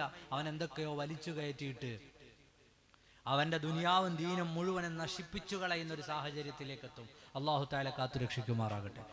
ആൺകുട്ടികൾ മാത്രമല്ല, ഇന്ന് പെൺകുട്ടികൾ ലഹരിക്ക് അടിമകളായി ഏറെ വാർത്തകൾ വരുന്ന കാലമാണ്. പെൺകുട്ടികൾ ലഹരിക്ക് അടിമകളായി, അതിന്റെ കാരിയേഴ്സായി, അതിനുവേണ്ടി സേവനം ചെയ്യുകയും വർക്ക് ചെയ്യുകയൊക്കെ ചെയ്യുന്ന കാലമാണ്. എൻ്റെ മാതാപിതാക്കളെ, പ്രിയപ്പെട്ട സഹോദരങ്ങളെ, നിങ്ങളുടെ ആൺമക്കളെയും പെൺമക്കളെയും നിങ്ങൾ കൃത്യമായി മോണിറ്റർ ചെയ്യുക, അവരെ ശരിയായി വളർത്തുക. അവരിൽ എപ്പോഴും ഒരു ശ്രദ്ധ ഉണ്ടാവുക. അവരിൽ നല്ലൊരു ശ്രദ്ധ എപ്പോഴും ഉണ്ടാവണം. കാരണം കാലം പഴയതല്ല. ഇന്റർനെറ്റിൽ നിന്ന് തന്നെ ഇത്തരം ലഹരി മരുന്നുകൾ വാങ്ങാൻ പറ്റുന്നൊരു കാലത്താണ് നമ്മൾ ജീവിക്കുന്നത്. ആയിരക്കണക്കിന് സൈറ്റുകളുണ്ട്. പാപ്പമാരും ഉമ്മമാരും മനസ്സിലാക്കുക, ഒരു കുട്ടിക്ക് ഇത് വേണമെന്ന് തോന്നിയാലേ ഏതെങ്കിലും അങ്ങാടിയിൽ പോയി വാങ്ങേണ്ട ആവശ്യമൊന്നുമില്ല. മൊബൈൽ ഫോൺ എടുക്കുക, അതിൽ ആയിരക്കണക്കിന് സൈറ്റുകളുണ്ട്. അതിൽ നിന്ന് സാധനം ഓർഡർ ചെയ്താലേ ആരും അറിയാതെ വീട്ടിലെത്തിച്ചിട്ട് പെൺകുട്ടികളടക്കം അങ്ങനെയാണ് ഉപയോഗിക്കുക. വീട്ടിലെത്തിച്ചു തരുന്ന സാഹചര്യങ്ങൾ നിലനിൽക്കുന്നുണ്ട്. എത്ര പേരുകളിലുള്ള മരുന്നുകളാണ് ഇന്ന് രംഗത്തുള്ളത്. സൗന്ദര്യവർദ്ധക വസ്തുക്കളുടെ രൂപത്തിൽ, മിഠായികളുടെ രൂപത്തിൽ, ചോക്ലേറ്റുകളുടെ രൂപത്തിൽ, ഇഞ്ചക്ട് ചെയ്ത് കയറ്റുന്ന രൂപത്തിൽ, അങ്ങനെ തുടങ്ങിയിട്ട് എത്രയോ തരത്തിൽ, പറഞ്ഞാൽ സ്റ്റാമ്പുകളുടെ രൂപത്തിൽ എത്രയോ തരത്തിൽ ഇന്ന് ലഹരി മരുന്നുകൾ നമ്മുടെ മക്കളുടെ ഇടയിലുണ്ട്. അല്ലാഹു തആല കാത്തുരക്ഷിക്കുമാറാകട്ടെ. ആ കാലത്ത് മറ്റൊരു വിഷയം, നമ്മുടെയൊക്കെ കുടുംബങ്ങളിലെ മക്കൾ ഒളിച്ചോടി പോകുന്നു എന്നുള്ളതാണ്. ഇതിനൊക്കെയുള്ള പരിഹാരമാണ് കുടുംബ ബന്ധങ്ങൾ ചേർക്കുക. കുടുംബങ്ങളുടെ ഉത്തരവാദിത്തങ്ങളെ കുറിച്ച് ശരിയായി നിങ്ങൾ അറിഞ്ഞിരിക്കുക. നമ്മുടെ സമൂഹത്തിലെ ഏതെങ്കിലും ഒരു പെൺകുട്ടി ഒളിച്ചോടി പോയാൽ അതിന്റെ ഉത്തരവാദി ആ കുട്ടിയുടെ മാതാപിതാക്കൾ മാത്രമാണ് എന്ന് വിചാരിക്കുന്നത് തെറ്റാണ്. ആ നാട്ടിലെ ഓരോ ചെറുപ്പക്കാരനും അതിന്റെ ഉത്തരവാദിയാണ്. ഓരോ സംഘടനകളും അതിന് ഉത്തരവാദിയാണ്. ഓരോ മഹല്ലും അതിന് ഉത്തരവാദിയാണ്. ഓരോ കുടുംബങ്ങളും അതിന് ഉത്തരവാദിയാണ്. ആ ഗൗരവം നമ്മുടെയൊക്കെ കൽബിലുണ്ടാവണം. നമ്മുടെ നാട്ടിൽ നിന്നൊരു കുട്ടി ഒളിച്ചോടിപ്പോയി, അല്ലെങ്കിൽ വേണ്ടാത്ത മോശത്തരത്തിലേക്ക് പോയാൽ അതിൽ നമ്മൾ ഓരോരുത്തരും ഉത്തരവാദിയാണ്. ഉറപ്പായിട്ടും നമ്മൾ അതിന് ഉത്തരം പറയേണ്ടവരാണ്. നമ്മൾ അതിന് ചെയ്യേണ്ട മാർഗം നമ്മുടെ കുടുംബം ഏതാണ് എന്ന് നമ്മുടെ മക്കൾക്ക് പഠിപ്പിച്ചു കൊടുക്കുക. ഈ ഇരിക്കുന്ന ആളുകളോടൊക്കെ ഞാൻ പേര് ചോദിച്ചാൽ നിങ്ങൾ പേരും പറയും, കുടുംബ പേരും പറയും, ഇല്ലേ? പേരും കുടുംബവും ഇല്ലാത്ത ആരെങ്കിലും ഒരാൾ ഈ കൂട്ടത്തിലുണ്ടോ? ഇല്ല. ആ കുടുംബത്തിന്റെ ചരിത്രം എന്ന് പറഞ്ഞാൽ നമ്മൾ പറയും, പണ്ട് ഈ മഹല്ലുകളൊക്കെ ഉണ്ടാവുന്നതിന് മുമ്പ്, അല്ലെങ്കിൽ പള്ളിക്കുറ്റി മഹല്ല്, കാഞ്ഞിപ്പുഴ മഹല്ല്, കടുവിനാൽ മഹല്ലൊക്കെ ഉണ്ടാവുന്നതിന് മുമ്പുള്ള മൂത്ത ഉപ്പാപ്പമാരുടെ ഒക്കെ ചരിത്രം നമ്മൾ പറയും. നമ്മൾ ആലോചിച്ച് നോക്കും, നമ്മുടെ തൊട്ടു താഴെയുള്ള തലമുറയ്ക്ക് ഈ ചരിത്രം ഏതെങ്കിലും അറിയോ? അവർക്കറിയാവുന്നത് അവരും അവരുടെ വാപ്പയും അവരുടെ ഉമ്മയും ചേരുന്ന ഒരു ചെറിയ കുടുംബത്തെക്കുറിച്ച് അവർക്കറിയാവും. അവർക്ക് എന്തെങ്കിലും പറ്റിയാൽ അവരുടെ വാപ്പയ്ക്കും ഉമ്മയ്ക്കും ചെറിയ വിഷമം ഉണ്ടാവും എന്നുള്ള ഒരു ചിന്ത അവരുടെ കൽബിലുള്ളൂ. അവർക്ക് അവരുടെ മൂത്താപ്പമാരെ കുറിച്ച്, വല്യാപ്പമാരെ കുറിച്ച്, അവർ ജീവിക്കുന്ന സമൂഹത്തെക്കുറിച്ച്, അവരുടെ മഹല്ലുകളെ കുറിച്ച് എന്താണ് നമ്മുടെ പുതിയ തലമുറയ്ക്ക് അറിയാവുന്നത്? നമ്മൾ വളരെ ഊറ്റത്തോടുകൂടി കുടുംബ പേരൊക്കെ പറയും. ആ കുടുംബ പേര് പോലും ചിലപ്പോൾ നമ്മുടെ ചെറിയ മക്കൾക്ക് ചോദിച്ചാൽ അറിയൂല. ഏത് വീട്ടിലാന്ന് ചോദിച്ചാല് ഇപ്പൊ താമസിക്കുന്ന ചെറിയ വീടിനിട്ടേക്കുന്ന ഒരു പേര് പറയും, ഇന്ന മനസ്സിലാണ് എന്ന് പറയും. എന്നല്ലാതെ കുടുംബങ്ങളെ കുറിച്ചറിയില്ല. പ്രിയപ്പെട്ട സഹോദരങ്ങളെ, ഞാൻ എൻ്റെ മഹല്ലിൽ ഉൾപ്പെടെ പറയാറുണ്ട്, വർഷത്തിൽ ഒരു തവണയെങ്കിലും നിങ്ങൾ കുടുംബ സംഗമങ്ങൾ വിളിക്കുക. ഒരു കുടുംബത്തിലെ എല്ലാവരും വന്നിട്ടുണ്ടോ ഈ വയലിന്റെ മജ്‌ലിസിലുണ്ടോ? ഇല്ല. ഒരു കുടുംബത്തിലെ 1-2 അംഗങ്ങളെ വന്നിട്ടുള്ളൂ. എന്നാൽ നിങ്ങൾ കുടുംബ സംഗമങ്ങൾ വിളിച്ചാൽ അതിലെല്ലാവരും ഉണ്ടാവും. പരസ്പരം പരിചയപ്പെടുക. ഇതാണ് മൂത്താപ്പ, ഇതാണ് കൊച്ചാപ്പ, ഇതാണ് നമ്മുടെ കുടുംബം. ഈ കുടുംബത്തിന് ഇത്രയും പാരമ്പര്യവും പ്രൗഢിയുമുണ്ട്. ആ കുടുംബത്തിലാണ് നമ്മൾ താമസിക്കുന്നത്. നിങ്ങൾക്ക് ആർക്കെങ്കിലും എന്തെങ്കിലും ഒരു പ്രശ്നം വന്നാൽ അത് ഈ കുടുംബത്തെയാണ് ബാധിക്കുന്നത് എന്ന ചിന്ത നമ്മുടെ മക്കൾക്കുണ്ടാക്കി കൊടുക്കുക. അതിലൂടെ ഇസ്സത്ത് ഉണ്ടാക്കി കൊടുക്കുക. നമ്മൾ നല്ല ഇസ്സത്തുള്ള ഒരു കുടുംബത്തിലെ, അഭിമാനമുള്ള ഒരു സമൂഹത്തിലെ അംഗങ്ങളാണ് എന്ന ചിന്ത നമ്മുടെ മക്കൾക്കുണ്ടാക്കി കൊടുക്കുക. അല്ലാഹു തആല നമ്മുടെയൊക്കെയും മക്കളെയും കുടുംബങ്ങളെയും നന്നാക്കി തരുമാറാകട്ടെ. ലഹരിക്ക് അടിമപ്പെട്ടു പോയ കുട്ടികളെ എന്ത് ചെയ്യണം? ചില ആളുകൾ പറയാം അവരെ എന്ത് ചെയ്യുക, അവരെ അങ്ങ് ഒഴിവാക്കിയായിരുന്നു. എന്തിനാണ് ഒഴിവാക്കുന്നത്? ആ കുട്ടികൾക്ക് ആവശ്യമായ ചികിത്സകൾ നൽകണം. അവർക്ക് ആവശ്യം കൗൺസിലിംഗ് ആണോ, അല്ല അതല്ല അതിന്റെ അപ്പുറത്തെ ചികിത്സ നൽകണോ? അത് നൽകാൻ എൻ്റെ പ്രിയപ്പെട്ട സഹോദരങ്ങളെ, നമ്മുടെ നാടുകളിലെ സന്നദ്ധ സംഘടനകൾ രംഗത്ത് വരേണ്ട സമയമാണ്. നമ്മുടെ പള്ളിക്കുറ്റിയിലെ മുസ്ലിം യുവജന സംഘടന ഉൾപ്പെടെയുള്ളവരോട് എനിക്ക് പറയാനുള്ളത്, സമീപത്ത് എവിടെയെങ്കിലും ലഹരി ഉപയോഗിക്കുന്ന ഒരു ചെറുപ്പക്കാരനുണ്ടെങ്കിൽ അത് നമ്മുടെ ഇതിന് പറ്റിയതല്ല എന്ന് പറഞ്ഞ് കളയുന്നതിന് പകരം അവന് വേണ്ട ചികിത്സ കൊടുത്ത് നന്നാക്കിയെടുക്കേണ്ട ഉത്തരവാദിത്വം കൂടി നമുക്കുണ്ട് എന്ന് നമ്മൾ കരുതുക. അങ്ങനെയാണ് ഒരു ലഹരി ഉപയോഗിക്കുന്നതായിട്ട് ബന്ധപ്പെട്ടിട്ട് ഒരു ചെറുക്കനെ കൊണ്ടുവന്നു. വാപ്പയും ഉമ്മയും ദീനിയായിട്ട് എല്ലാ ക്ലാസ്സുകൾക്കും കാര്യങ്ങൾക്കും ഒക്കെ വരുന്ന ആളാണ്. ഞാൻ ആ കുട്ടിയോട് ചോദിച്ചു, മോനെ എന്തിനാണ് ഇതൊക്കെ ഉപയോഗിക്കുന്നത്? വാപ്പ എത്ര നല്ല മനുഷ്യൻ, ഉമ്മ എത്ര നല്ല മനുഷ്യൻ, എല്ലാ ഖുർആൻ ക്ലാസ്സിനും മറ്റുമൊക്കെ വരുന്നുണ്ട്. ഇവൻ ലാസ്റ്റ്, ഞാനൊരു മുസ്ലിയാരായതുകൊണ്ടും എൻ്റെ മുന്നിൽ ഇരുന്നുകൊണ്ടാണോ എന്നറിയില്ല, ഇവൻ പറഞ്ഞു, ഉസ്താദെ ഇതൊക്കെ ഉപയോഗിക്കുന്നത് എന്തിനാണെന്നറിയോ? ഞാൻ ചോദിച്ചാൽ എന്ത് പറ്റി? ഇതൊക്കെ ഉപയോഗിച്ചിട്ട് നമ്മൾ അങ്ങോട്ട് കൈകെട്ടി നിസ്കരിക്കാൻ നിന്ന പടച്ചോനെ അല്ലാതെ കാണാൻ പറ്റൂല. ഏതാ കഞ്ചാവ് വായിലിട്ടിട്ട് നിസ്കരിക്കുന്ന കാര്യമായി. പടച്ചോനെ അല്ലാതെ കാണാൻ പറ്റൂല, ഇതൊക്കെ വായിലിട്ടിട്ട് നിസ്കരിക്കണം. ആലോചിച്ച് നോക്കൂ, നമ്മുടെ കുട്ടികൾ മാറിപ്പോയതിൻ്റെ, അല്ലെങ്കിൽ നമ്മുടെ കുട്ടികളുടെ ചിന്തകൾ മാറിപ്പോയതിൻ്റെ ഇടങ്ങൾ ആലോചിച്ച് നോക്കൂ. നമ്മൾ ഓരോരുത്തർ ഇസ്ലാമിൽ നിന്ന് നമ്മൾ എത്രയോ അകന്നുകൊണ്ടിരിക്കുന്ന ഒരു സാഹചര്യത്തിലാണ്. നമ്മൾ ഫലസ്തീനിനെ കുറിച്ച് പറയുന്നു. പ്രിയപ്പെട്ട സഹോദരങ്ങളെ, നിങ്ങൾക്കറിയുമോ, ഫലസ്തീനിൽ ത്യാഗമനുഭവിക്കുന്ന മനുഷ്യരുടെ ഈമാൻ കണ്ടിട്ട് ഇസ്ലാമിലേക്ക് ഇന്നലെ വന്ന ഒരു സഹോദരി, അമേരിക്കക്കാരിയാണ്, മേഗൻ റൈസ്. നിങ്ങൾ ഇന്റർനെറ്റിൽ സെർച്ച് ചെയ്ത് നോക്കൂ. അമേരിക്കയിൽ അറിയപ്പെട്ട ടിക്ടോക്കർ, അവർ ഇസ്ലാമിലേക്ക് വന്നു. എന്ത് കണ്ടിട്ടാണ്? ഫലസ്തീനിലെ ജനങ്ങൾ അവരെല്ലാവരും ചേർന്ന് ഇല്ലായ്മ ചെയ്യുമ്പോഴും അവർ പിടിച്ചു നിൽക്കുന്നുണ്ടല്ലോ. അവരുടെ ഈമാൻ എന്നെ അത്ഭുതപ്പെടുത്തി. അവരുടെ വിശ്വാസത്തിലേക്ക് ഞാനും വരുന്നു. അഷ്ഹദു അല്ലാ ഇലാഹ ഇല്ലല്ലാഹ് അഷ്ഹദു അന്ന മുഹമ്മദ് റസൂലുള്ളാഹ്. മേഗൻ റൈസ് ഇസ്ലാമിലേക്ക് വന്നു. അവരുടെ പേരാണ് മേഗൻ റൈസ്. അവർ ഇസ്ലാമിലേക്ക് വന്നെന്താ? ഫലസ്തീനിൽ ത്യാഗമനുഭവിക്കുന്ന ജനങ്ങളെ കണ്ടിട്ട്, പ്രയാസം കണ്ടിട്ട്, അവരുടെ ഈമാൻ കണ്ടിട്ട് ഇസ്ലാമിലേക്ക് ഒരാൾ വരിക. ലോകത്ത് അങ്ങനെ എത്രയോ ആളുകൾ ഇസ്ലാമിനെ പഠിച്ചു അറിഞ്ഞും വരുമ്പോൾ പാരമ്പര്യമായി ഇസ്ലാം കിട്ടിയ നമ്മുടെയൊക്കെയും നാടുകളിൽ നിന്ന് ഇസ്ലാമിന്റെ ചിട്ടകളും വർത്തമാനങ്ങളും ഒക്കെ മാറിപ്പോകുന്ന ഒരു കാഴ്ചയാണ്. അല്ലാഹു തആല നമ്മയൊക്കെയും കാത്തുരക്ഷിക്കുമാറാകട്ടെ.